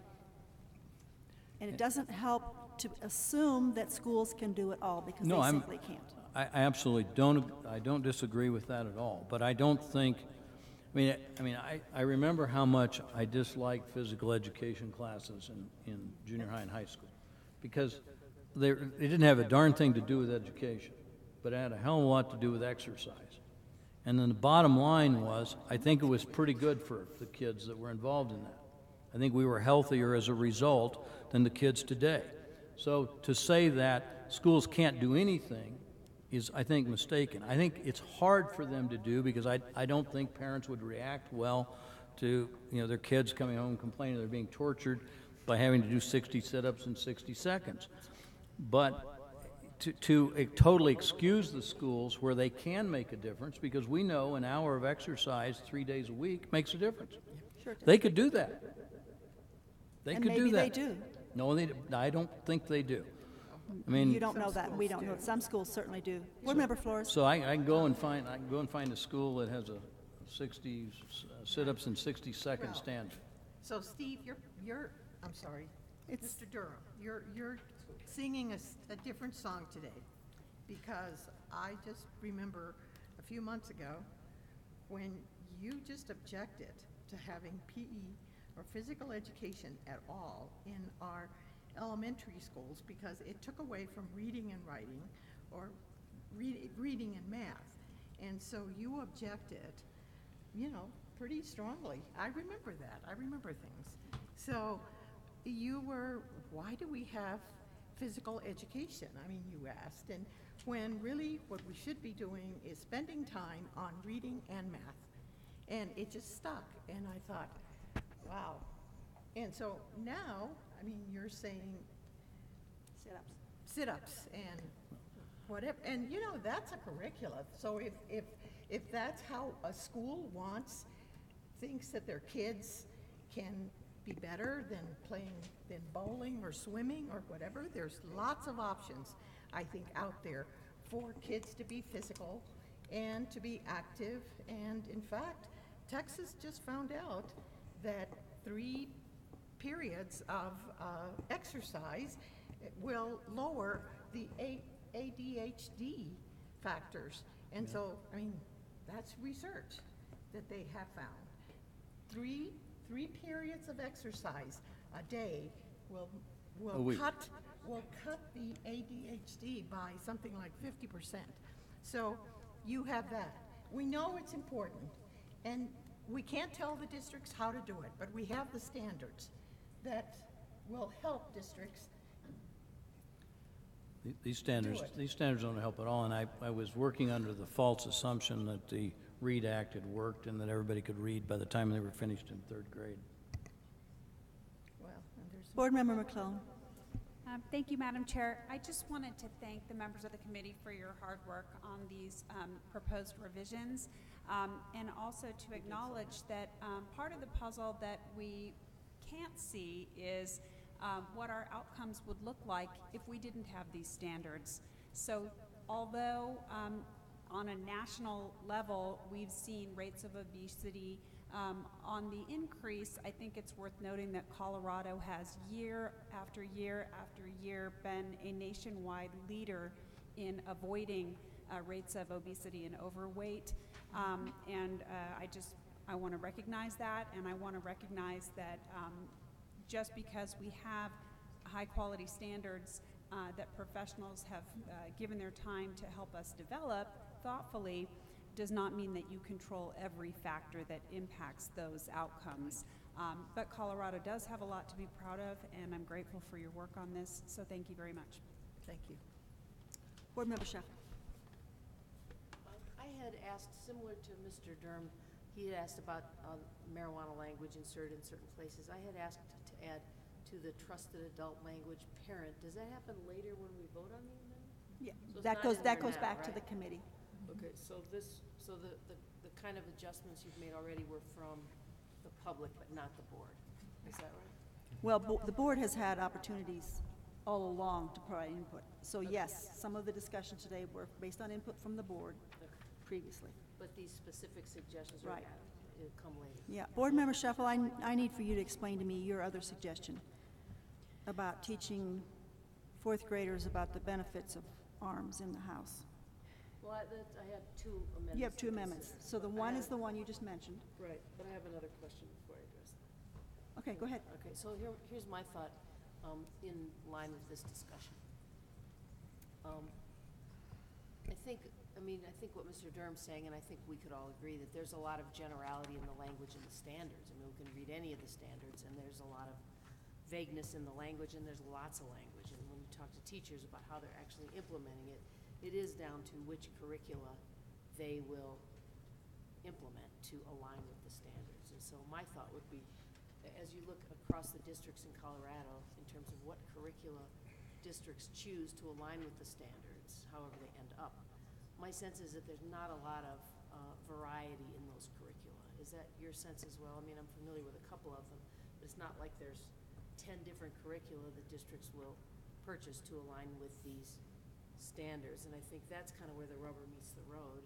And if this language doesn't encourage districts to take up certain topics from a, you know, for example, just plain physical fitness, then the district may or may not do it. But if they purchase a curriculum that doesn't implement that, then that's where it can kind of break down in the classroom. So my question is, as you look across districts, is it your sense as well as it is mine that there aren't that many curricula that will align with these standards? I don't see a lot of variety. I mean, I'm familiar with like 3 curricula. Is that your sense as well? I can speak for my own district. I'm Jeffco, and we are not a resource district. So we develop our own resource and curriculum in-house. So we rarely will use a standard curriculum. So then that is when we leave it to our teachers as professionals to develop the curriculum in-house. And by using the standards to do so. So in Jeffco, they write their own curriculum? That is correct, for most everything. That's true of a lot of districts. There is a district curriculum, and it's written by the teachers in the district, and it's maintained by the teachers in the district. I can't imagine that that necessarily is what's happening in the smaller districts, where you have one PE teacher or no PE teacher. So I think there's a real variety for you. It's one of the things that I think we on the board worry about, is that we know what the standards are and we get some ideas on what's happening in districts when there are assessments, but we don't do any kind of a check across the state to see what's really going on across the state. So we don't actually know except to the extent that we are closely aligned with a district or 2 or 3 and we know what they're doing. That's a challenge. So do you want to describe your other recommendation, and then I'd like to go back to Mr. Durham to his. I'll wait till we do amendments. That's what we're doing. We're voting on amendments right now. No, but we're talking about them. So the idea is to tell us about the amendment that you're I just proposing. didn't like the language on page 47, which talked merely about the negative impact. Obviously, we've had horrific school shootings and terrible things happening with weapons, but I do think that we shouldn't have biased language in here that doesn't recognize that also self-defense is an important aspect of weapons in homes at times. For 10-year-olds. No. This is a 4th grade standard that you've addressed, and it's about safety for kids to be concerned about weapons in the home, school, et cetera. It's very important. It is important. You know, my daughter makes sure that she knows the families where our kids go to play and knows whether if there are weapons in the house, that they are locked up. What you're talking about is teaching kids, 10 years old, about self-defense. And I worry about that. I don't want my grandson to come to me and ask me if I've got weapons for my own self-defense. That's political. That's not something I want to learn in school. I understand. So, I mean, I just don't quite understand what your concern is. My only concern is just that people have weapons in their homes for different reasons, and obviously the safety issue is paramount, but Right, I think for that to be the only thing that's addressed is probably, When they're little? I'm talking about 4th grade curriculum. I'm talking about high school, where you really do have thoughtful discussions about this with kids. so maybe the placement then makes sense. That's my concern, is the placement. Yep. Well, then what happens when the 10-year-old child comes home and tells their parents that they shouldn't have those in the house? I'm assuming this is about locking up weapons, not saying that they shouldn't be in the house. The evidence outcome that it's being addressed is explain the potential dangers of having weapons at home, in school, and in the community. And so, It just seems awfully broad. I mean, there's certainly dangers, but then there's also good reasons for those in terms of self-defense. And the age maybe you can think about. Yeah, the age is what has me concerned. That for a little kid, it's more about, don't touch the darn thing, if you see it. Excuse me, Madam Chair. Mr. Durham? Yeah, I'm inclined to agree.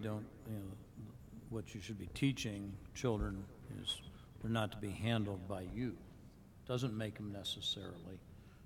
This language I don't like either about the dangers. I mean, we always had, I grew up in a house with weapons, and my father made it very clear to me that the last thing I ever wanted to do was touch one. Right. And I didn't. And I didn't need, and we all have had references to it where kids have come home and told their parents they shouldn't have guns in the class, or in their home. So there's something wrong going on in the school when that's the result with the kids coming home, and you need to make sure you de-bias this language in a way. And I will say very simply, when you talk about the benefits of self-defense, I've always had a good saying about that, which is, when seconds count, the police are only minutes away. Not for a 10-year-old, Steve. You don't want a 10-year-old kid to assume that for self-defense purposes they get the parent's gun and do something with it. No, but you don't also want to teach that somehow they shouldn't be in the home. I don't think that's the intent of that standard. Well, let's ask, is that the intent? What's the intent? This evidence outcome is from our Standard for Prevention and Risk Management with the Prepare Graduate competency of being apply knowledge and skills that promote healthy, violence-free relationships. And so we made sure to have the language where it says potential dangers so that that could be a wider spectrum of addressing those concerns. Board Member Flores? Well, I don't know another place to put this, but I'm going to 10th grade. And that letter that came, that was addressed to me, that all of you got, about the high school kid that just felt so scared, but yet wanted to have, wanted to have some idea of what to do if a person came in with a gun. And they just didn't want to be sitting ducks. I think he and his friends had already talked about it, and they wanted to know how they could defend themselves and if we could give them some direction as to what to do. And I mean, it kind of reminds me of reading all this information about the atomic bomb when I was a kid, and kind of knowing that, the buses would be there to take you home. So, I mean, that wasn't going to help, and getting under a desk wasn't going to help. So students weren't dumb. They knew what was going to happen when that bomb went off. And it's the same here. I think students want to have some agency or be responsible in some way. But I think not talking about it kind of is kind of sad. If we get letters of that kind, or kids tell us that they are scared, but they want to do something, and what could they do? I mean, we talked about having mallets or whatever to throw, and I think that they just want to have the ability to do something and not just be sitting ducks. I think those discussions need to be had, and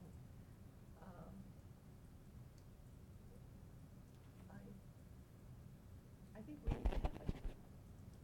As I said, I don't think 10-year-olds is quite Well, the same not as 10-year-olds. 10th I'm graders. talking about high school. So, Mr. Durham, you had another recommended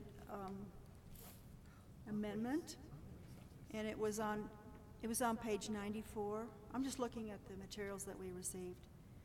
Yes, Do you want to address that? I mean, I realize that it's the committee that's going to come back to us, but Yeah. if you could explain, I think it'd be helpful. yeah, I picked 94 as just kind of an example. I probably could have found others, but I'm going to move that it get removed. The statement in the standards is, should medical research, or the question, the inquiry question, should medical research focus on promoting wellness or finding cures for known diseases? That's a false choice. I suggest remove that. What does a false choice mean? You don't have to choose between. The answer is yes. The answer is yes to both, so I think this is, should be removed. I think I know why it's there, and I don't like why I think it's there, so I Well, just but- suggest remove it. When you talk about economics and you talk about limited resources, then you might say how much of your dollars should be allocated to one or the other, for example, unless there's something I'm missing in that question. Is that what they're intending to address? Because I Madam Chair, agree, I'm the going to answer is... have to look at this. So it's to appears find on out exactly page where it is. 94. It says, should medical research focus on promoting wellness or finding cures for known diseases? Jamie, do you know what standard that's in? Seems to me that the answer is yes, because we assume that we want research to look at both. So was it an intent to look at the economics of allocating scarce dollars to this research, or what was the thought behind that? Because it doesn't quite make sense. Thank you for that comment. Because this is an inquiry question, I think it is meant to spark debate or discussion within a classroom setting.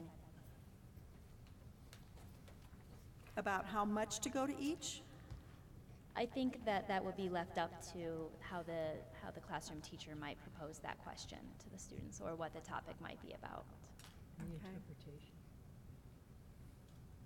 Yeah, because I think Mr. Durham and I look at it differently. I look at it as a question of economics and how do you decide between limited dollars as to which goes where. You're seeing it as an either or, which I would agree with you is.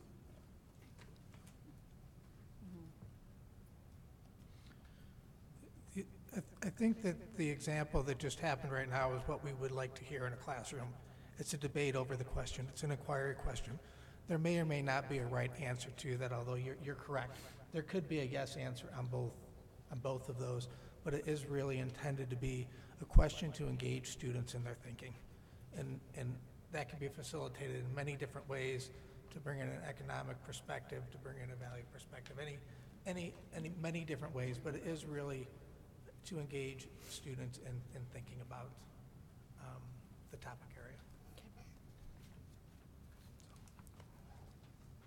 Are we ready? You know, we got a little mixed up because I don't think we even had a presentation on physical PE, because we just wandered into it. Should we try to regroup and go back to that? Even though You were we muddled the two? anticipating where we were going, and you went to PE without us, and that's No, Steve went. fantastic. Mr. Durham went to PE. I do believe that Terry Jones does have a few comments to share from the Physical Education Committee, and so we'll kind of go over to him. And I lost it. Again, good afternoon, and thank you, Madam Chair and members of the State Board. I'd just like to say thank you on behalf of the PE Committee, whose names are listed on the binder. We had a great committee. We had 12 educators, pre-K through 12, that spent over 770 hours working on these revisions. And like the health education, worked very hard to come to consensus as a group. These recommendations that we're going to be bringing to you are based on the consensus of the entire group. So let's go ahead and refer to the final recommendations overview document that you've received. And the first page is just going to be a real quick recap of our meeting in October. And we talked about changes of nature of physical education to components of a physically literate individual to match with current language. Changing emotional social wellness to social emotional wellness. We made minor revisions for clarity and alignment. Some grade level expectations did shift up and down to make better alignment with age appropriateness. At the middle school level, there's a bigger focus on physical fitness, injury prevention, and self-management.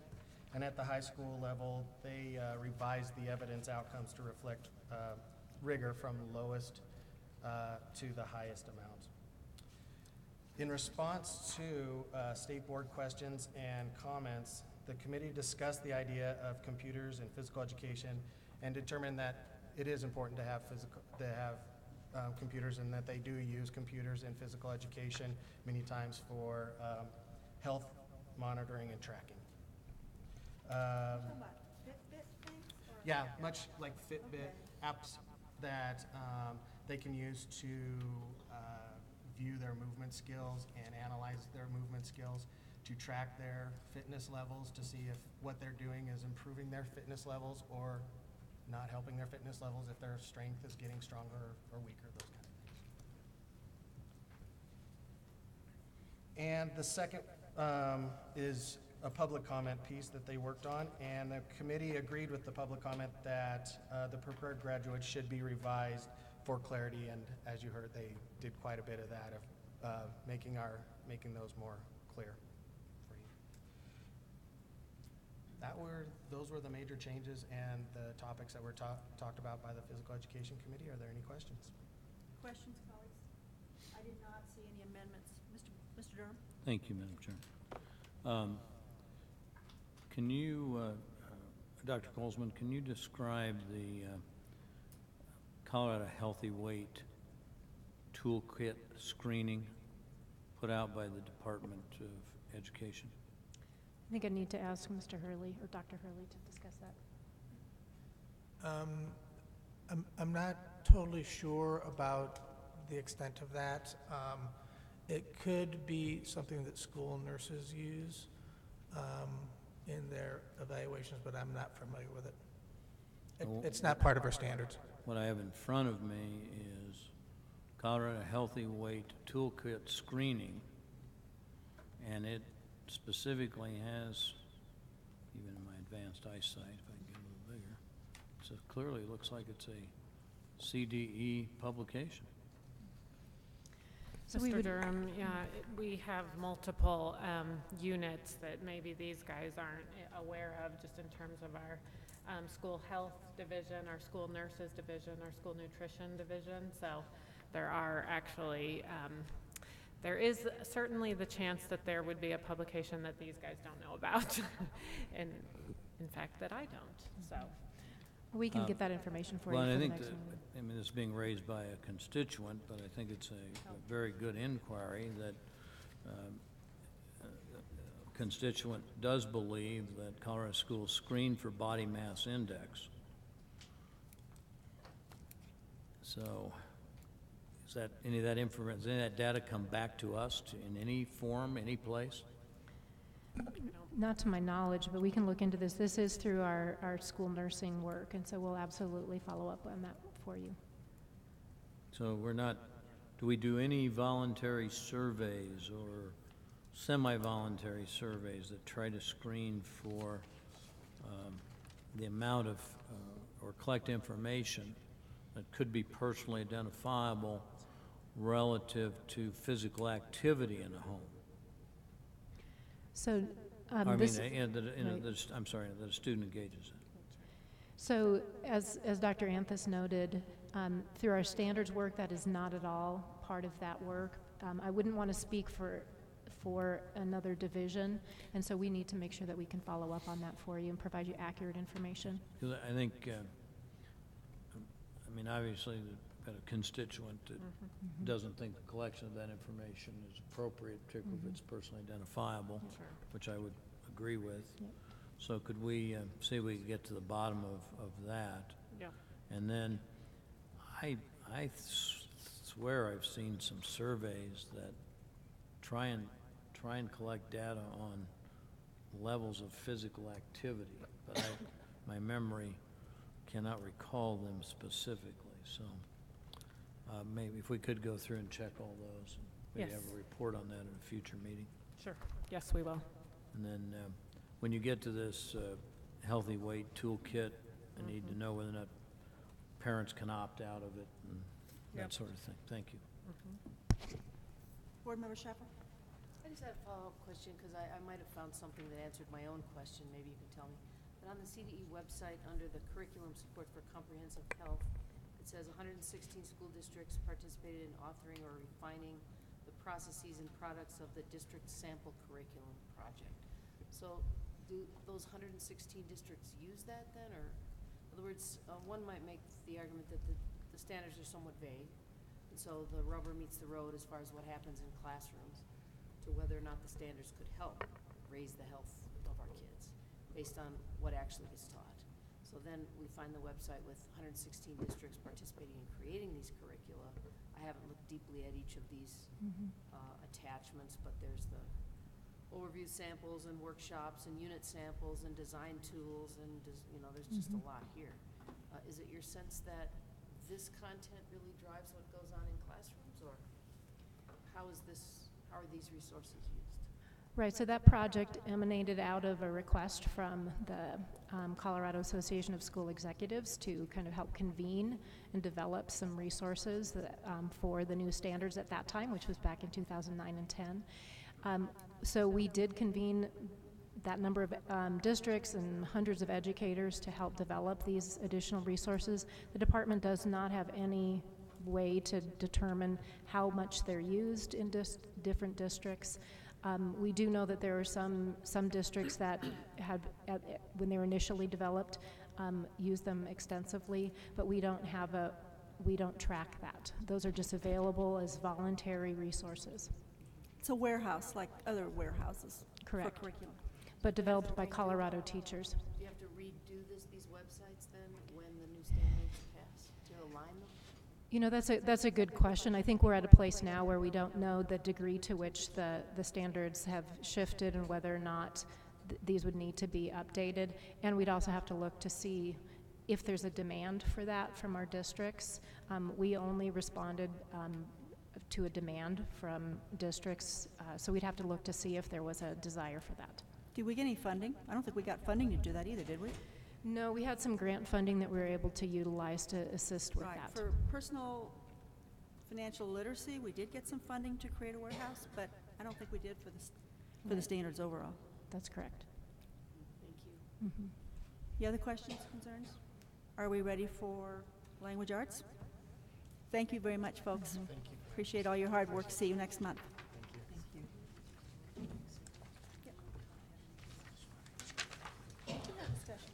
Next month, we get the feedback from the committees on the proposed amendments.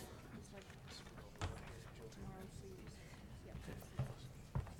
I think, Madam Chair, I think staff's in the process of preparing the amendments so that every place I would like to consider rather than as generic but as specific. Will that be transmitted to these committees so that they can consider them point by point? your request to put in marijuana? Yes. Yes. Yeah. So Right, that- Jane? so Right. every single time, in other words, I want them considered separately.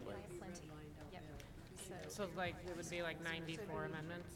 Yeah, how many ever there are. I mean, estimated. I don't think there are 94, actually. Okay. Then Crystal?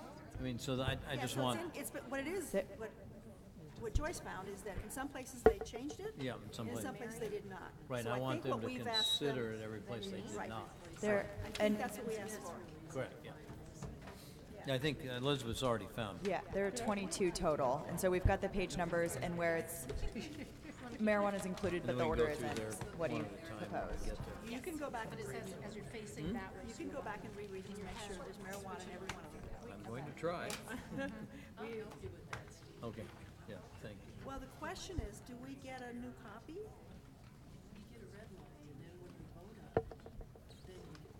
So maybe we would have a red line like this. I don't, That'll be a lot different than these two pages. I mean, we can think about how we do that, how we show it to the, You can easily, you don't even need to red line, just be done page and line. As long as I have the standard book and the page and line.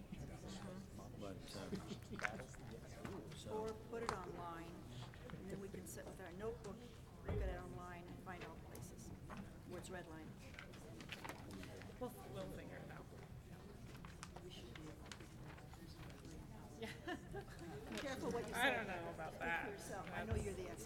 accesses, but. Oh, you can see that now.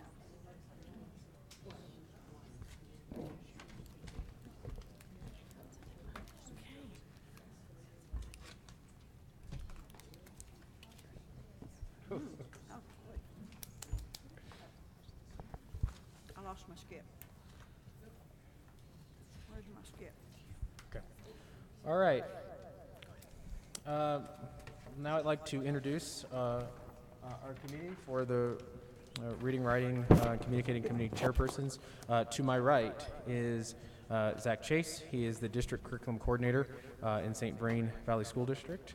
And to his right is Crystal Sabatke-Smith. She is the secondary team lead, and she's a middle school teacher and instructional coach in Montrose School District. And to her right is Marion Wesley. She's the elementary team lead, and she is a teacher in Cheyenne Mountain School District. And to Dr. Colesman's right is Vince Puzik. He's our reading, writing, and reading, writing, and communicating standards content specialist here at CDE. And now I will transition it over to the committee, and we will continue forward with our process. Good afternoon, Madam Chair, Madam Vice Chair, members of the board, Commissioner. Thank you very much.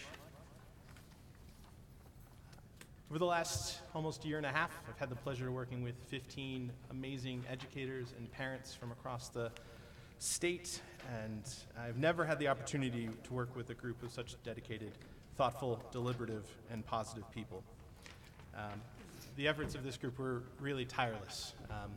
Where issues arose, meetings were scheduled, and then pickup meetings were scheduled after those meetings as necessary to respond to the comments of this body as well as to the public. We began this process coming together and coming to consensus on the packet of materials provided by staff, including the benchmarking reports and the initial public comment, and coming to consensus around the key findings and key issues to be addressed in that process. From there, we worked in grade bands, sometimes from K to 2, 3 to 5, 6 to 8, 9 to 12, and sometimes in elementary and secondary as content dictated appropriate.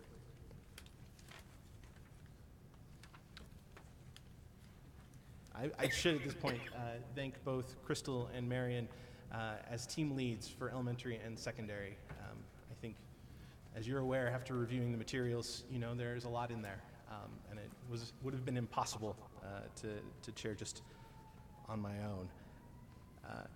As was the case in the disciplines that have been presenting before us, in rare cases of disagreement within a team or subcommittee, the issue was brought to the entire committee and given time and space it needed to come to consensus. So we really did work to make sure that in areas of disagreement, we surfaced those issues and made sure that they connected and were okay with folks from all of our stakeholders. At the beginning of your overview document, you'll find a review of the information we had the opportunity to share when we appeared before you in January. I do want to highlight some key revisions. At the high school level, we recommended 9th and 10th and 11th and 12th grades to be banded, allowing districts, particularly smaller and rural districts with fewer faculty, more freedom and control over how and when students are expected to reach mastery of certain skills. The 2010 standards had a research and reasoning standard. The committee decided to embed reasoning across all of the standards so that educators might build these skills into all elements of reading, writing, and communicating. In addition to better reflecting the habits of mind of effective communicators, this move also helps Colorado improve alignment with national and international benchmarks. One final and prominent revision is the removal of redundant expectations that also threatened the clarity of the document. Where once these standards listed 22 proficient graduate competencies, we now recommend 10 competencies of greater clarity and internal alignment. Here, the committee has worked to bring coherence and simplicity, as we were charged to do by this board, state statute, and public comment. As a result, I think you will find a document with student learning as its only true goal, crafted in response to the needs of multiple stakeholders by a team of some of the most qualified, knowledgeable, and reflective educators with whom I've had the privilege to serve. Now I'm going to hand it over to secondary team lead Crystal Sabatke, who will share responses to your questions. Good afternoon, Madam Chair and members of the board. Thank you for having us here again today. A state board member asked the committee to reference a public feedback letter discussing criticisms of the Common Core state standards and recommended replacing the Common Core state standards with the 2009 Reading, Writing, and Communicating standards.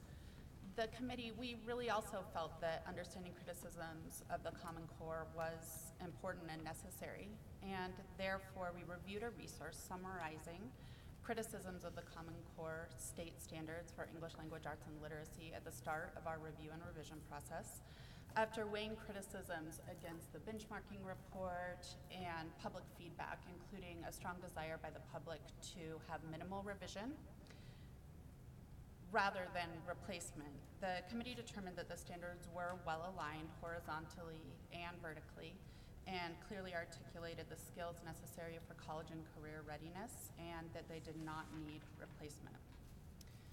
Also, in the above referenced public feedback letter, concern was expressed that the Colorado Essential Skill, and I'll read it as it was written, apply knowledge and skills to implement sophisticated, appropriate, and workable solutions to address complex global problems using interdisciplinary perspectives independently or with others represented a political government agenda. In response, the committee revised and edited the Colorado Essential Skills to ensure grade level appropriateness. Finally, a board member asked why the standards do not include textbooks or curricula. The committee understands this concern, and including textbooks or curricula is beyond the scope of the standards document, with selection of resources being left to the authority of school districts. And now, with responses to state board questions and comments on initial revision recommendations, Marianne Wesley. Good afternoon, Madam Chairman, members of the board. Thank you again for having us. I'm going to speak to the notable changes that were made based on public comments. The first was to create a clear alignment of grade level expectations. The committee agreed with this and revised the language to provide greater clarity within the grade levels, language that would be more consistent across grade levels, and to show the logical progression from grade level to grade level. We also revised the grade level expectations to start with verbs to strengthen those statements.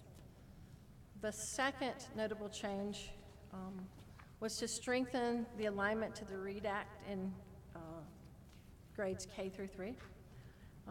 In order to strengthen the, and to make evident the minimal competencies, the minimum skill competencies associated with the READ Act, we chose to put, mark each of those with an asterisk to identify those competencies in those grade levels.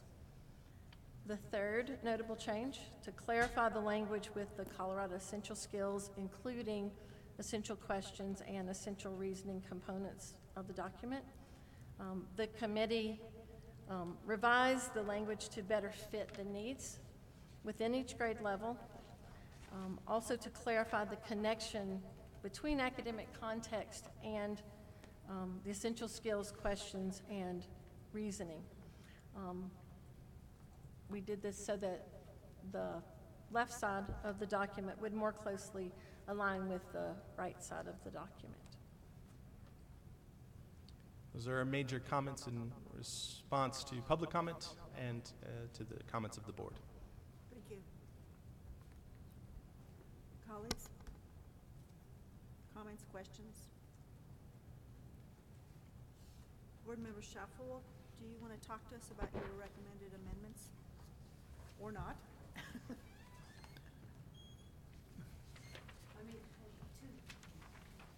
Sorry, you weren't ready. Two things I had brought up and talked to the department about with the whole proportion of expository text to literary texts. That's been controversial.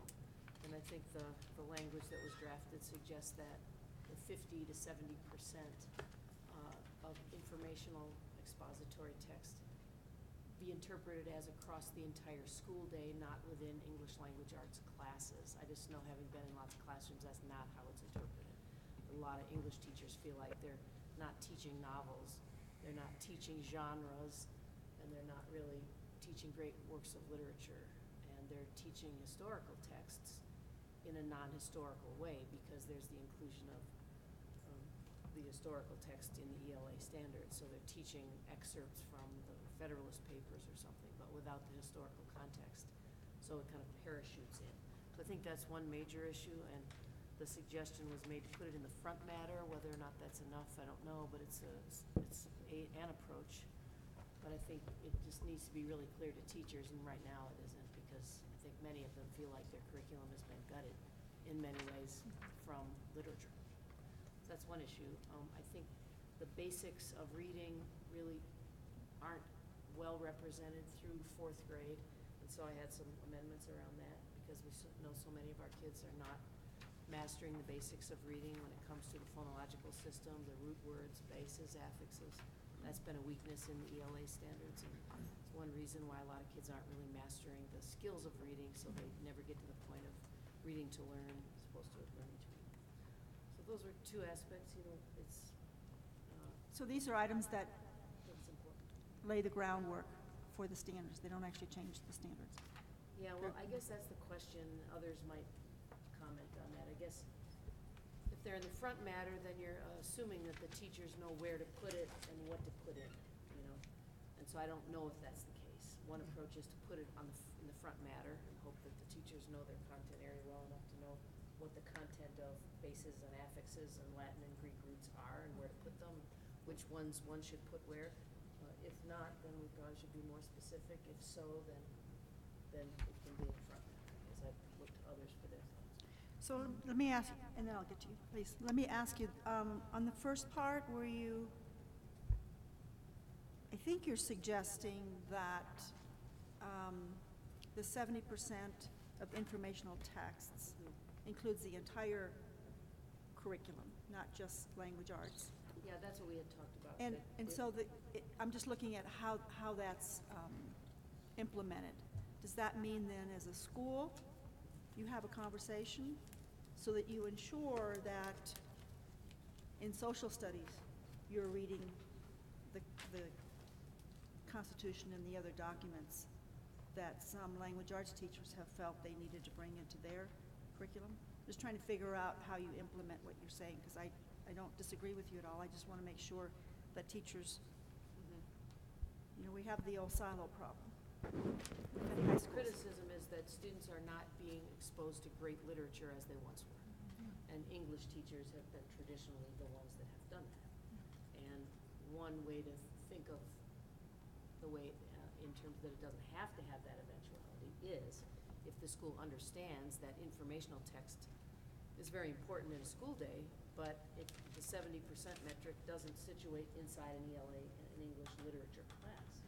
All I'm saying is that the teachers I know in high schools and junior highs, they don't see it that way. They feel like they're not able to teach the great works of literature that they want. So I don't know how to clarify that, but I think it's a pretty well-known criticism of the Common Core ELA standards. Right. And so how's that up? Dr. Colesman, sorry. So, Madam Chair, so Dr. Scheffel is correct that there has been kind of this taking this misunderstanding, or taking what was in the front matter of the Common Core very, very seriously. So I think by putting this in the front matter of the Colorado Academic Standards, we would have the opportunity to kind of clarify that, because that percentage is not currently in the standards themselves. It is currently in the front matter of the Common Core. So I do think that there's that what is in the front matter does have an impact, and I think this could be helpful. No, we're not, but I'm just trying to see how this is implemented. I totally understand. And I don't understand, and if you clarify, when you say in the front part, do you mean the preface? There's a preface to each area standard? I think so, yes. Okay, I think you're right. I think there should be. And can I clarify something? Please, that's what I'm asking you to do. I think that it is the Common Core standards that we're adjusting. I mean, we adopted those in 2010. 85% of the language was CCSSO drafted language for which we didn't own the copyright. We adopted that and we added, or we had up to 15% of discretionary content unique to Colorado. So as we're adjusting this now, since they haven't been adjusted since 2010, that 85% are the Common Core standards. So if you search for critiques of those standards, it relates to our standards in Colorado, at least the 85% of the language in ELA and math. So I think that helps us critique them. And you said yourselves, as you sat down as a committee, you started there. How are these standards, how have they been critiqued, and how can we address these issues? Yeah. Right. Thank you. Board Member So- Rankin? You know, this brings up another question that I had when I met with Dr. Colesman and Dr. Kopp, and that is, at the front end, we need some definitions too, some word definitions, so that they're not interpreted differently by different districts. And I'm not saying every word in a document. I'm saying the ones that have come to light. I notice in some of these comments, they say clarity, and I think that's some of the things they're getting to, and I certainly noticed it in social studies, so I'm sure it permeates all of the standards, but, and I know with Board Member Durham, I'm sure he would welcome some definitions for some of this too. And it's, I think the front end is also something that doesn't have to wait 10 years to be defined. Yeah. As things come up and people are questioning what certain things mean, another definition or clarification might be pertinent to add, and I don't think we should wait 10 years to do it. Board Member Flores? I also think that it's important to have, you know, information such as kids do need to know that Dolch list, you know, in elementary. That's very important word vocabulary for kids to be able to know and spell. So that's kind of common, that there's a lot of research in that. And also, I know there's a lot of research on the vocabulary that should be known at each grade level. I know when I taught 7th and 8th grade English language arts, we had a spelling book, you know, of spelling. And I understand language to be hard. And by hard, I mean that there's no question, I'm talking about linguistics now, that there's a vocabulary that you should know at each grade level. 5th grade, I did the same thing. I know it would be very helpful. And when I say hard, you don't question, you don't really question, because there's a lot of studies that are behind. There's a lot of research behind why, you know, this vocabulary should be known at this grade level. And I'm trying to think of one of the people that there are several people, but the studies that have shown which words are important at which grade level. And I think for ESL, we have a lot of ESL kids, that would be very helpful.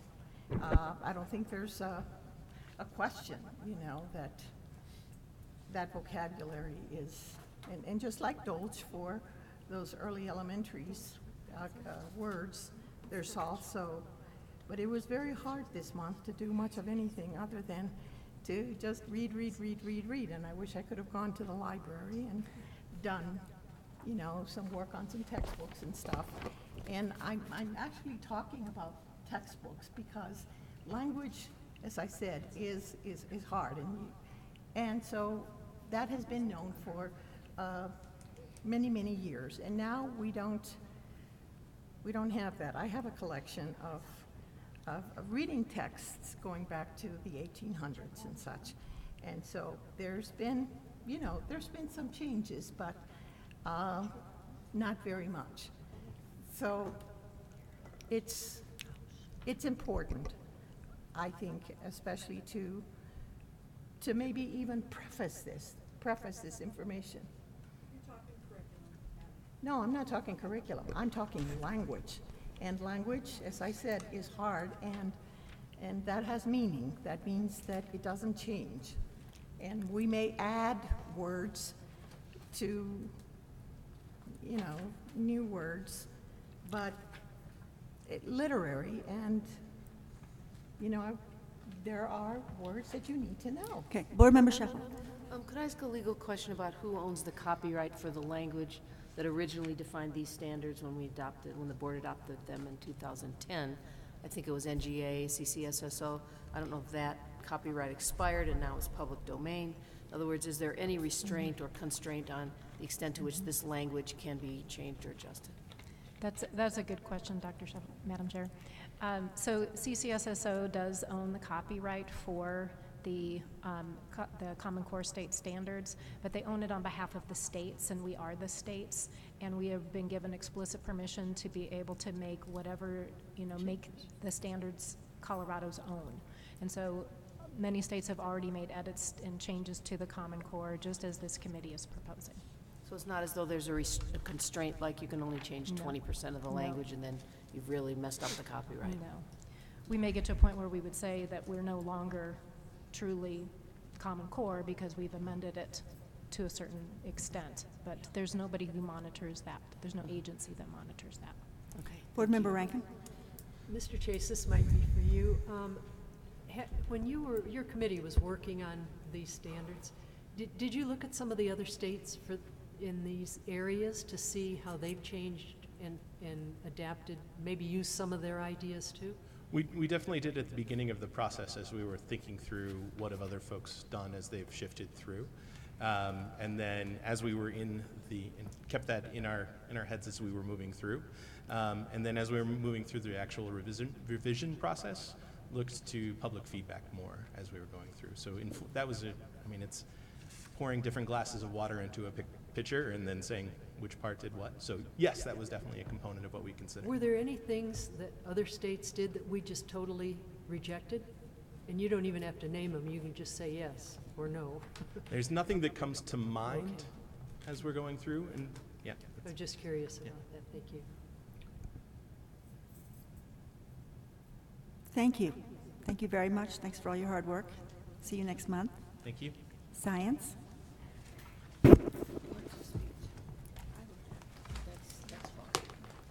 See what she's saying?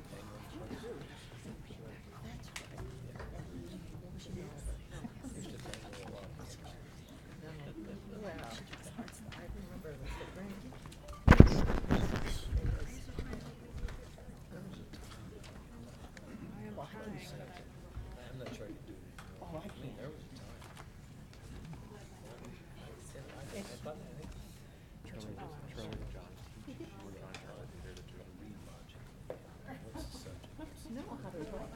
Well, I write too. And so Mr. Greenhill, essays, which happens, if he put it, a diagram.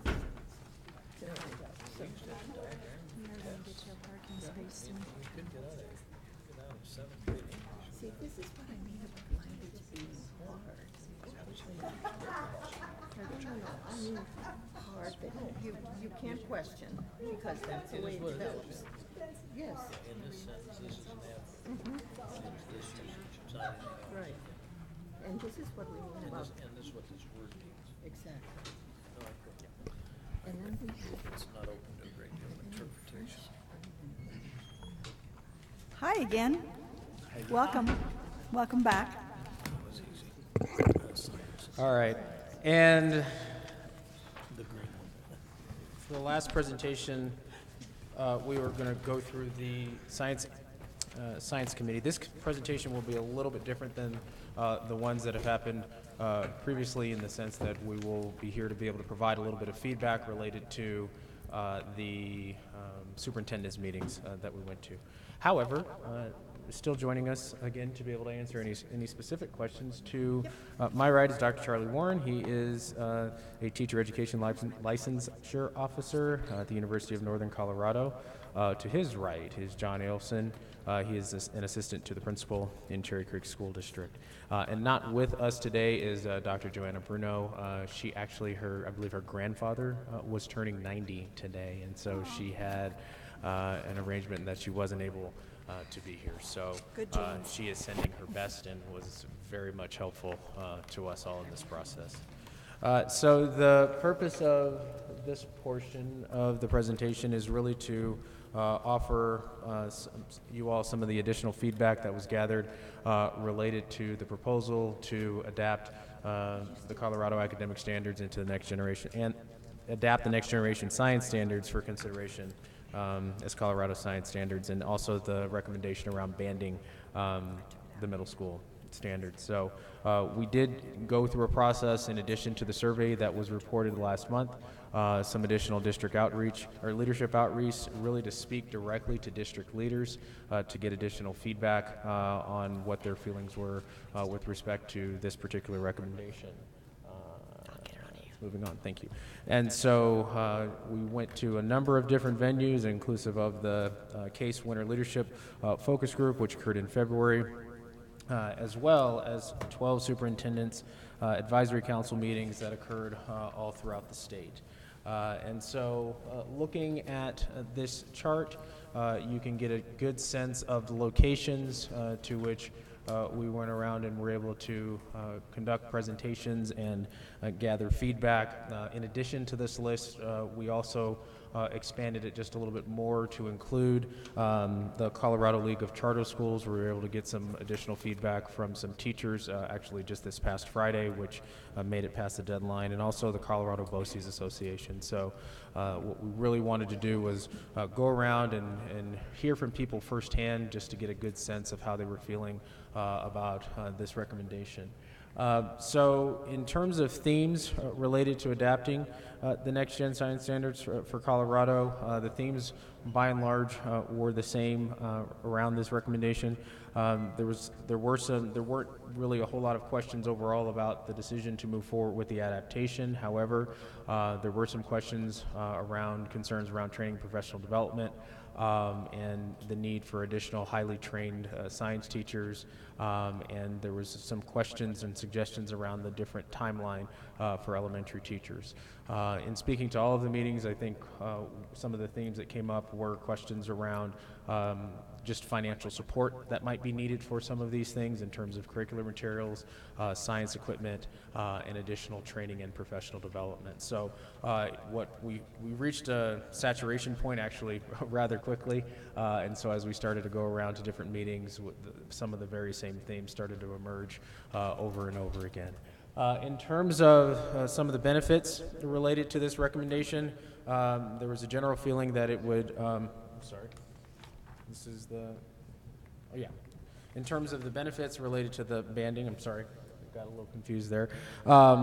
There was a general feeling that it would give school districts greater flexibility, and this banding recommendation again is for the middle school grades to be bound specific into a broad range of grade, not a grade level standard, but rather, not a grade specific standard, but in a grade range. And so the feeling was that it would give school districts greater flexibility in terms of the middle school sequencing. It also allowed for both STEM-based and integrated pathways. The concerns that were raised were some feelings that it may create some confusion due to the fact that the grades would not be specifically articulated as they are in some of the other content areas, and a concern was raised in terms of the issues that might actually occur in terms of the transient populations. What was interesting about both of these data in terms of both the Next Generation Science Standards feedback as well as the banding feedback was that it mirrored very closely to the comments that we were able to gather in terms of the survey that we spoke to you about last month. The superintendents, even with a different lens, brought forward some of the very same concerns and some of the very same questions and had some of the very same feelings about it. And so really what the feedback that we gathered was largely focused on questions. The primary concerns were really focused more on implementation as opposed to the idea in and of itself. And as we've gone around and discussed with the superintendents some of the ideas that have emerged in terms of how the implementation in this particular content area could be a little bit different than some of the others depending upon what decisions get made. So some could include delaying implementation to allow districts to prepare time to adjust, or perhaps even staggering that implementation, and by staggering meaning different grades might implement at different times, or any other perhaps creative options that might actually come about. But nonetheless, that was generally the feedback that we were able to kind of gather around these focus groups and feedback processes. And at this point, I think I would like to at least open it up for any additional questions that you might have in terms of some of the statements that we heard or some of the comments, or if you have any additional specific questions related to the committee's proposal. Both Dr. Warren and Mr. Elfson are here to be able to support with that. Questions and comments, folks? Board Member Goff. This is really a sort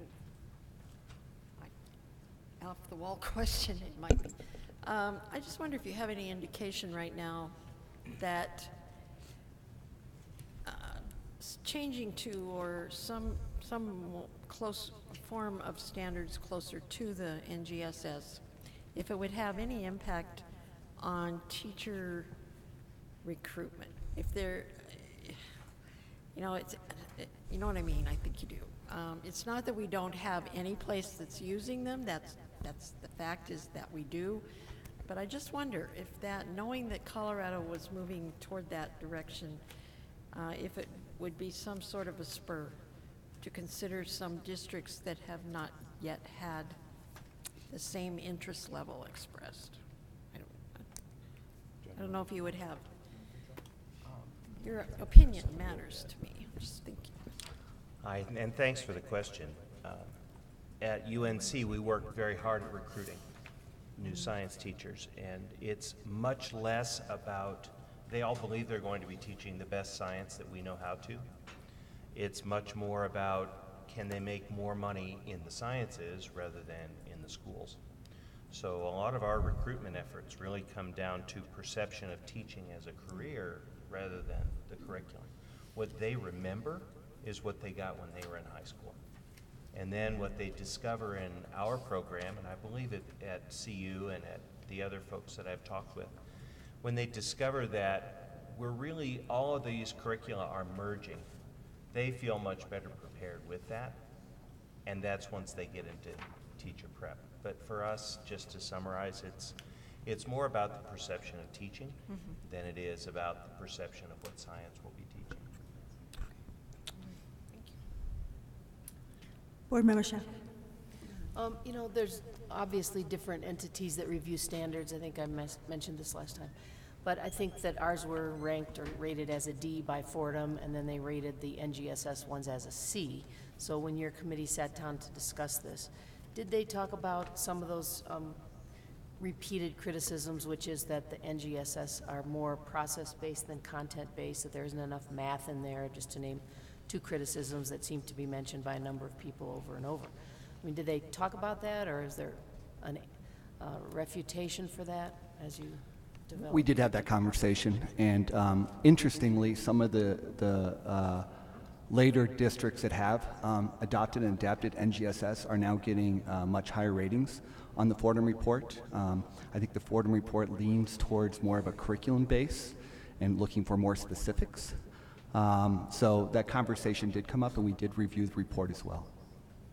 So you would say that those criticisms would only be relevant for states that were more intrusive on the end, on the curricular end, and that the standards themselves lend themselves to any curriculum, a great curriculum or not such a great curriculum. So it's incumbent on the districts to make sure they choose a great curriculum. I would, Is that yeah, kind of yes. where you landed on that? Yep. Okay, thank you. Is there any change necessary in our endorsement for science teachers as a result of this change? Have you compared the endorsement requirements to I've our looked at shift? endorsements across the United States as part of my job at UNC. We have a very general endorsement, and it creates kind of a complicated situation in our system that you can be an earth science major, biology major, chemistry major, physics major, you get a science endorsement. Now that's different from other states. For example, in New York State, I'm certified in biology. I would not be hired to teach physics. In our state, with a science certification, you could be hired to teach any science class. So at the current time, in a time of just really intense shortage, we're staying with that very general part. Is this true for elementary prep as well? Elementary prep, depending on the prep area, has preparation in all of the areas of science, life, earth, and physical science. Yeah, and the interesting thing about the grade banding in the middle school that we heard in the public comment was, oh my gosh, I'm prepared in earth science and I teach 6th grade. What happens if you move that? So the grade banding helps those people a great bit because it allows local control for placing their expertise at the grade levels where they need it. So that, I think when we think about endorsements, I remember as a principal when I was hiring, I wasn't just hiring a science person, but a science person for 6th grade that had these certain things. So I was looking for that expertise on their transcript. But am I not correct that even if you're studying to be a biology teacher, when you take the assessment, the state assessment, that's a science assessment, and that's one of the reasons that the pass rates are pretty challenged, simply because many of the candidates don't have the strong high school knowledge of some of the topics and are pretty expert in others. Isn't that one of the challenges? The Praxis Content Assessment, Madam Chairman, does cover all of those areas. Right. And it's at a basic level, so that every program of which I'm aware does require, even if you're a biology major, a certain amount of earth science, physics, and chemistry, so you're prepared for those. We don't have a lot of trouble compared, for example, with mathematics, with getting students through the Praxis exam because it is so general and basic. Okay. Colleagues, any questions? Any more questions? You're off the hook. I think we still want to talk some more about implementation, but maybe that comes later. I think that's something that we really need to pay attention to as we move forward.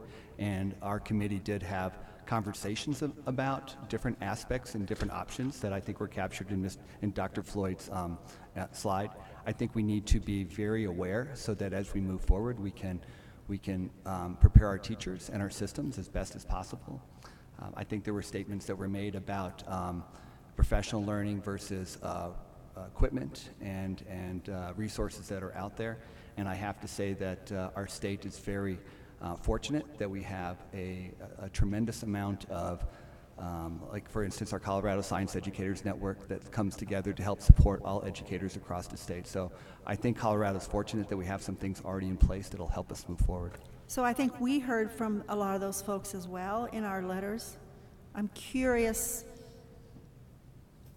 whether we don't need some sort of an umbrella or something to bring that together in a cohesive manner so that our districts can do one-stop shopping. Or I'm a little worried about all the offers of help and then not knowing quite how to implement that in an effective way across our district, and the differences in the needs between the districts that have already started, have the money to provide the PD, the resources, and those districts that don't and are starting, feel like maybe they're starting from square one in order to shift. So I don't know, I'm curious how you are thinking about putting that together in a cohesive manner. Yeah, Madam Chair, the thought process is really based upon, depending upon what decision the board makes, then the implementation. Well, pretend like we're going to pass this.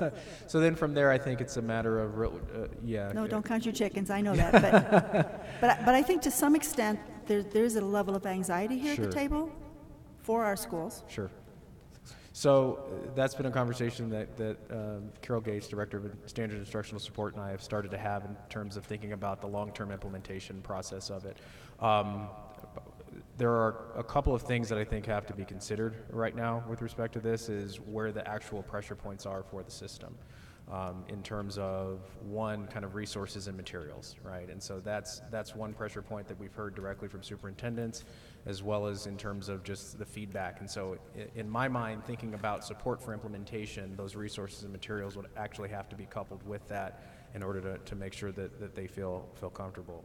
Subsequent to that, I think there's been a lot of, in terms of training and support, I think those are things certainly that we can find ways to tailor and find ways to meet the specific needs of the systems. That has been some direct conversations that I've had with superintendents in terms of really exactly what you identified, which is the distinction between those larger systems who have the capacity to be able to train people and those smaller systems who do not, and really beginning to think about how with any training initiative, how and when that happens, particularly as it relates to substitutes and all of those things. So what happens with respect to that is that those packages have to be kind of really specifically designed, and I would assume coordinating with BOCES in order to make sure that we can find ways to make it the most effective for them. But absent having a specific school district and understanding what their exact needs are, it's real hard to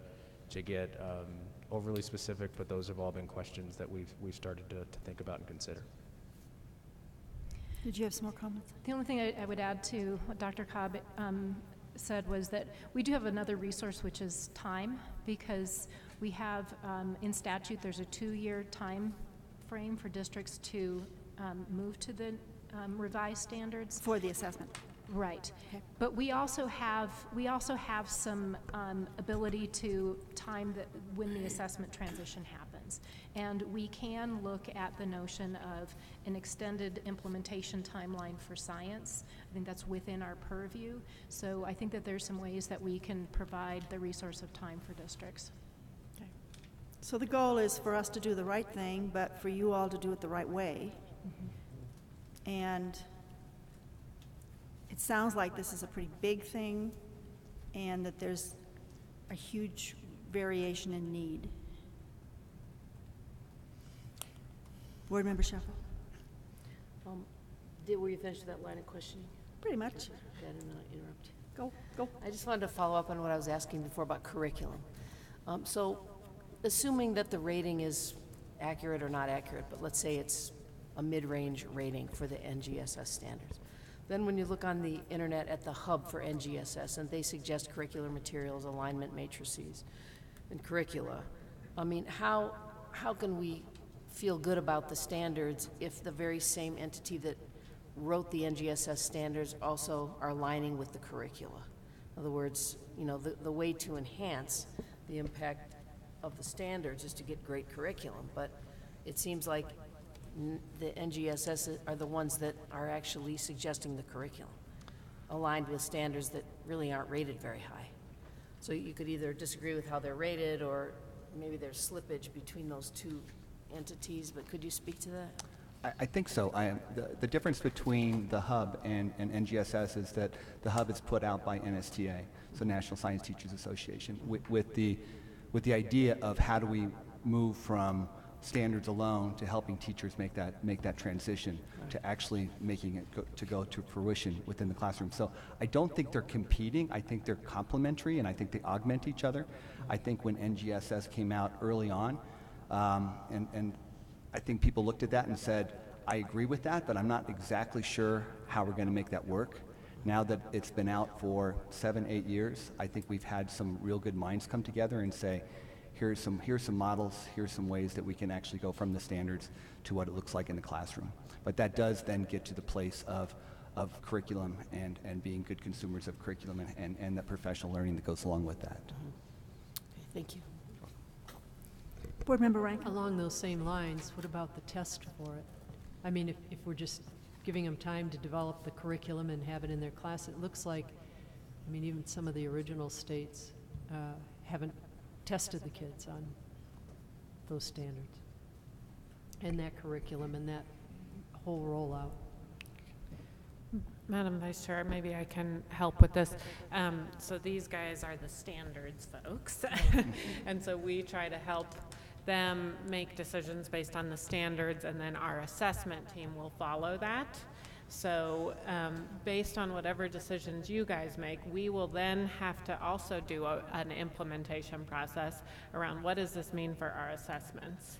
And So there isn't an assessment currently done that goes with those standards? Correct. Well, I don't know about that across the country, but our current science assessment would not necessarily be aligned to these next-gen science standards. So we would have to do an alignment. It's not to say they're not completely aligned, but it's to say we would have to do an alignment study. We would have to look at our assessment. We'd have to study that. We would have to make those revisions. But we try not to lead with assessment. We try to lead with standards. And then whatever decisions you make, then our assessment team will dig in after that. Could we possibly be writing our own assessment? We have. That is our own assessment. Our science is already our own assessment. It's not a part. But it's not. It's not part. It's not NGSS though. No. It's not It's a that Colorado aligned. test. Did you have your hand off? Board Member Goff? No. I can't. Sorry. Yeah. No. Can't tell. We're good. Thank you. Thank you very much. Thank you very much for your time. Yeah, so Madam Chair, I think we're ready for, I guess, the portion for any proposed amendments, if there are any, yeah. for this particular. Sorry. And I think you have that information in your packet. Right. And they, Busy, what? we'll check with Busy. Did we have any proposed amendments for science? I don't believe we No, did. we talked about proposed amendments Okay. for those today. Those amendments we will vote on next month in June. Correct. Tomorrow we'll vote on the, yeah. Great. So I'll close this up for today. So Floyd, if you click one for me. Yep. Thank you. So in June, we will be bringing forward the Comprehensive Health, Physical Education, Reading, Writing, Communicating, and Science standards for a vote. At that time, you'll also receive the committee responses to the amendments that you have proposed, and you'll have an opportunity to review those. And if there are any public letters that are received, those will also be provided for you so that you have that information as you go to take action in June. And we'll see you tomorrow for another standards item. And our thanks to all the committee members for all your hard work. It's been awesome. Thank you. Would you like a break? Is that what you're saying? Sure. Thanks, folks. Where are we? Are we a little behind already? No, we're actually a little ahead 11? of schedule. We're on schedule? Yeah, we're about 15 minutes ahead of schedule. Oh, there's gonna be. No, we have to do 14.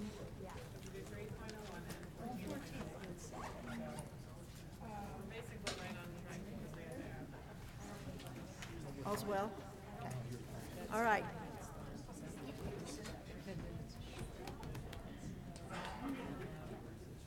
I never did. I don't know.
Valentina?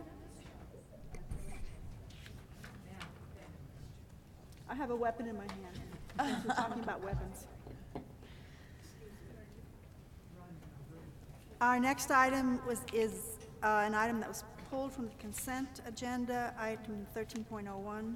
Commissioner, could you talk to us about that, please? Sure, yes. This item is about the recommended expelled and at-risk student services grant recipients, and Board Member Rankin had some questions, and we have Misty Ruthven here to answer any questions for you. Thank you. So, I believe we have $3 million that we are just giving out now, is that correct, for these grants? Could you explain a little bit about those grants and the recipient schools, and are they ones that have, for the last 5 years, have gotten the same grants? And just explain a little bit about it, because $3 million is a lot of money. Great, thank you so much. Well, and good afternoon, Madam Chair, members of the board, Commissioner Anthus. So my name is Misty Ruthven, Executive Director of Innovation and Pathways. It's a pleasure to join you this afternoon and tell you a little bit about EARS, the Expelled and At-Risk Student Services Grant. So the grant itself, for the past 5 years, to answer your question, Board Member Rankin, about half of the grantees have been from urban, suburban districts, and about the other half have been from rural districts. And then about 15% of those are charter schools. So it's been a pretty good balance between folks across the state, and there's also a history of about 50 school districts and schools and other folks across the state being served every year. So the purpose of the grant is to prevent expulsion, suspensions, and truancy. Each year, 40% of previously expelled students in Colorado are served by this program, and the goal is to prevent further expulsions. And then about half of secondary students are served by schools and served in school districts and charter schools, and impacted by suspensions, expulsions, et cetera, are receiving EARS grants. So to give you a broader idea about the 5-year time frame that you're talking about, since about 2012, we've seen an increase in the number of habitual truants that are reported. About 115,000 students or so are reported as habitually truant in the last year, and so we've seen significant increases in that. Now, to give you an idea of what habitually truant is, that means that a student has 10 unexcused absences in a school year, or 4 unexcused absences over a month. So that's what that looks like. Also, the number of suspensions has also increased by about 15% over the last few years, about 3 years. And in 27, there were 86,000 suspension incidents. Now, we don't necessarily know how many exact number of students that represents, because that's incidents, and so that could be, a single student having multiple incidents, et cetera. So with that, as a reminder for you all today, that the 14 grantees to the tune of almost $3 million is in front of you today for approval to get dollars out to schools. Is a suspension and an expulsion the same? It is not. Can you describe the difference? So I can get you detailed definitions of that, about what that looks like on the books. Can you give me a general idea? Sure. So a suspension is usually a shorter term type of action that's taken. An expulsion is usually a longer term, more final type of action, right? But this grant serves all those kids. Correct. Okay? And give me some examples of what the grant goes for. Sure, that's a great question. Thanks for asking. So the purpose of this grant, again, is for educational supports, right, for students that are suspended, expelled, or at risk of, right? So trying to prevent those things. Because we know students that have multiple episodes of suspension or up to expulsion, et cetera, are certainly at risk for potentially dropping out. And so we know getting folks earlier as they have early indicators in that process, it's really important to then prevent dropouts. So with that, this pays for staff, for educational services, things such as tutoring, credit recovery, work-based learning, post-secondary readiness. So really those things that students will need to then backfill their education experience to ensure that they're college and career ready. Does it include a GED or something, or can it? It Or is could it certainly, basic coursework? it could, certainly the goal would be a high school graduation. And what's the percentage of students that have these grants that do graduate? I mean, do we have a percentage of that? I'm asking you things I didn't ask you before. I do actually have that. So this grant is shown to be 90% effective, which means that almost, so 88% of the students that we're talking about had positive outcomes. So completion, graduation, or, and then up to not having another episode So of suspension. just reinstatement back into the matriculation But process. 90% of them graduated or had a positive education. Thank you, thank you. Board Member Rankin, we can resend you the ledge report. We know you receive a lot of these reports, and so sometimes they get lost in the shuffle, or we send them to you when you're busy. So we can send that to you just as a refresher if you want. I appreciate that, but I did want to get on the record because this was such an expensive one that when people say, where does What the is money it? go? Yeah, But sure. this seems like it's a successful one, so thank you very much. I Thank you. appreciate it. Did I see another question? Hand up? No? Could I have a motion, please? Oh, I make a motion to put this back on the consent agenda and approve it? No, just approve it.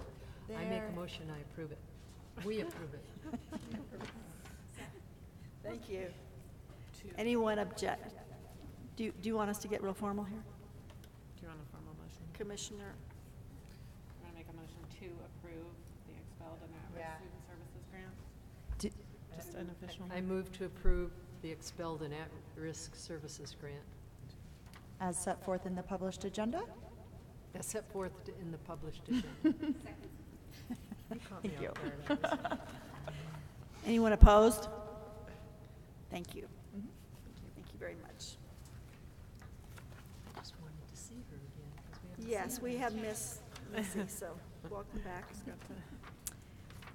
The last item on our agenda today is the consideration of certification of the April through June 2018 state share monthly entitlements.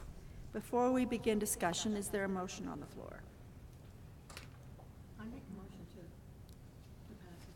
Read the motion, please. Will you bring the microphone down? I move to certify. Thank you. I move to certify the state share monthly entitlements to districts to reflect the adjustments to the Fiscal year? Fiscal year 17-18 school finance calculations as a result of the annual supplemental bill, HB 18-1171, in the monthly amount of $343,224,375.55 for April through June 2018. Thank you, Board Member Forrest. That's a proper motion. Is there a second? Second. Thank you. Commissioner? Yes, thank you. I'll just turn this over to Jennifer Oakes, our Chief Operating Officer, who can answer any questions or explain anything you need. Yes. So this is the fourth time that we've brought this forward to you this year. Normally, it's a 3 times a year. This time we needed to do a fourth one because of the supplemental bill, House Bill 1171, which changed the budget stabilization factor and so then required recertification of that. So this is just incorporating that supplemental bill into this. And we did include the funded pupil count in the spreadsheet that's attached to this as requested in February. But I can answer any questions that you might have. So these numbers don't actually, that's not the actual amount that we're just handing out, or is it? Are we adding $334 million to districts? No, we're not adding that. That is, so we start the year based upon estimates, estimated pupil counts and estimated local property tax and so forth. We then adjust them. So we come back a second time to you all to adjust them in December once we get those updated counts. And so we do a December sort of 6-month true up. And then normally we come back again and do a a true-up for the rest of the year. We're adjusting. Are there winners and losers in this? This went up for all districts. It Okay. went up because the budget stabilization factor through the supplemental bill went down by $5.9 million. So $5.9 million was spread across all of the districts according to the, the calculation and their funded pupil count and et cetera. So this is an increase for districts. Good. So nobody's unhappy? Nobody's Going past this. unhappy. Nope. Any objections, passage of this item?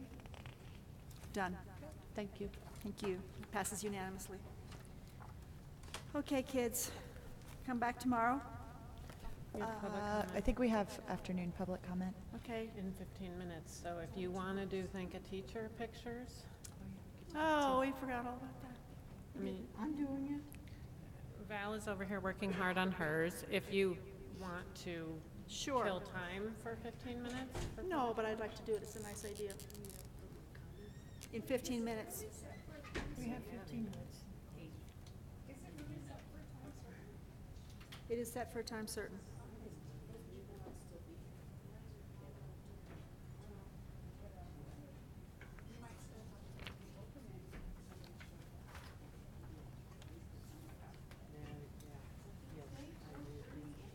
I'll second you if you bring it. It's what we told everybody. Mrs. Scarborough.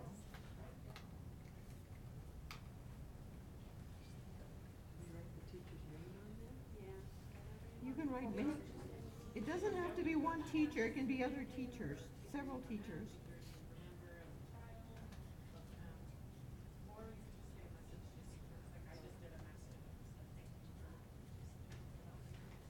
But it's nice to remember teachers that you have. Boy, that looks terrible. Where's it gonna go? Like this. We're going to take a picture. Well, I thought we were going to do it all together. Yeah, why don't we? A group photo. A group And photo. if you want folks to do separate, if you want to do a separate one too, we can, whatever you guys want to do. We're not trying to be pressure-y, but just. Yeah. Where's our photographer? Dana? Do you have a photographer here? Oh, okay. Clear it up for me tomorrow.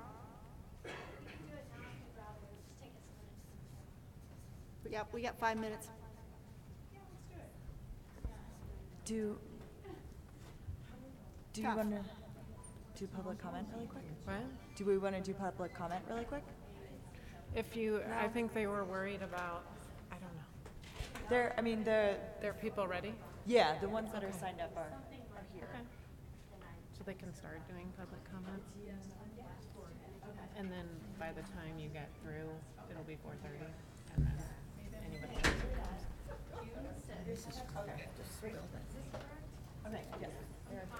All right. We're going to have public comment at this time. Anton Schulze. Anton? Come on up, please.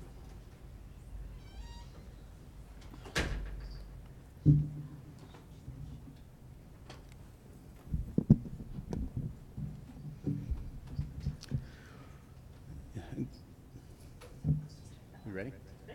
Good. Good afternoon. My name is Anton Schulze. I'm a social studies teacher at William J. Palmer High School in Colorado Springs. In addition to my 35 years in the classroom, I'm currently serving as the president of the Colorado Council for the Social Studies, and I'm a former board member of the National Council for the Social Studies. Recently, both the political left and political right seem to agree there are problems with civic education in this country. Now, as a history teacher, one has to ask, how and why did we get to this crisis stage? I would remind the current CBE that their predecessors on the board and the Colorado legislature owe a good deal of responsibility in the Centennial State.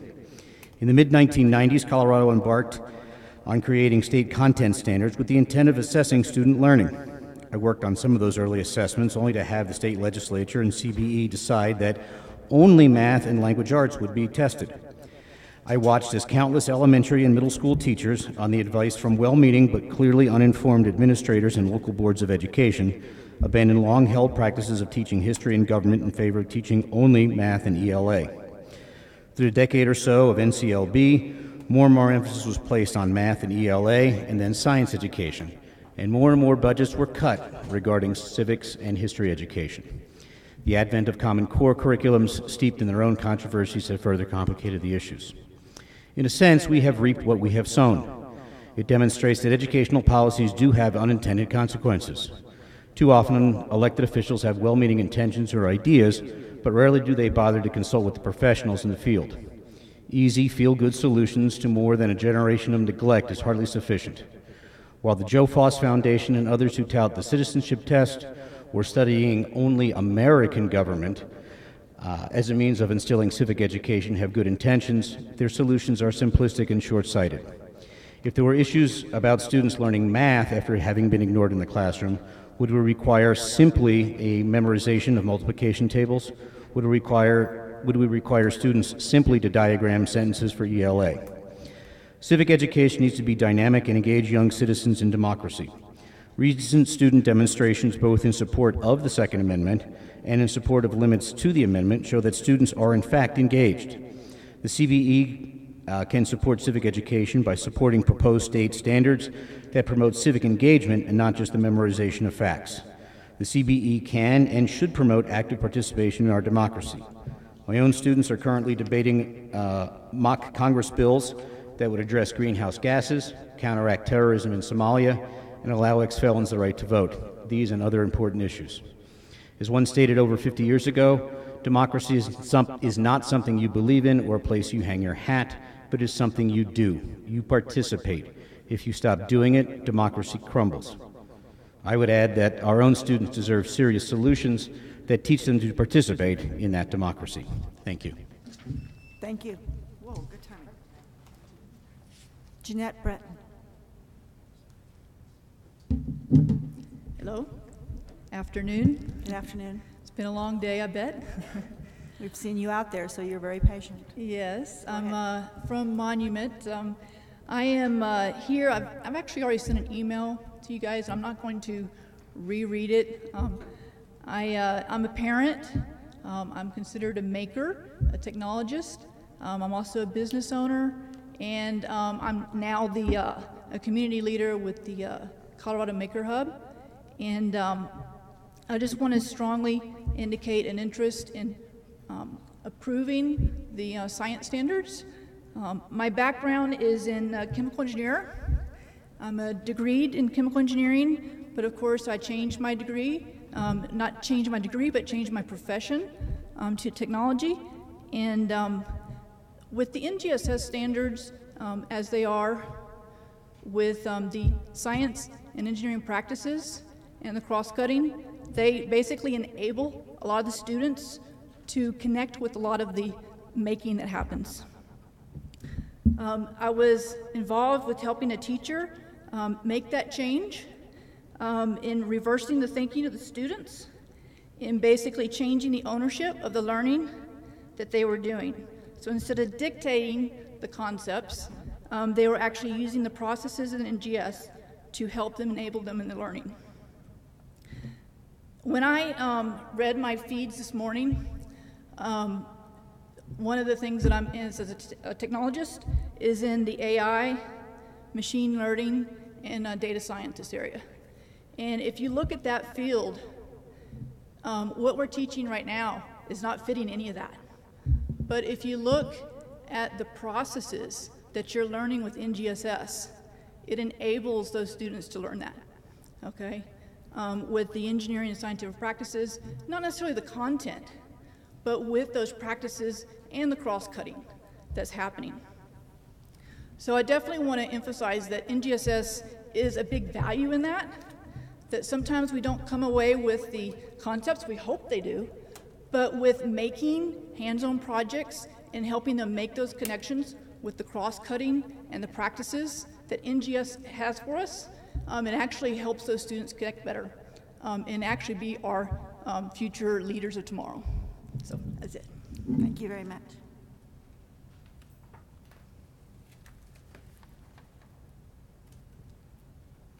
So can I adjourn the meeting until tomorrow? No, we still. Is there anyone else here who'd like to speak to us? It's not yet 4:30. You want us to stay here till 4:30? What about our teacher thing? Let's see. Well, it is an estimated time that we provide. So. All right. Might feel longer. No. But thank you for your comments. How about we adjourn until tomorrow? We do Yeah. our little picture, and we'll still be here at 4:30 in case there is someone who comes. Perfect. Okay? Ready for picture, kids? Ready for picture, Mom? Ready. I know, I'm worrying about George. Where is he? I don't know. Let me put my glasses on, darling.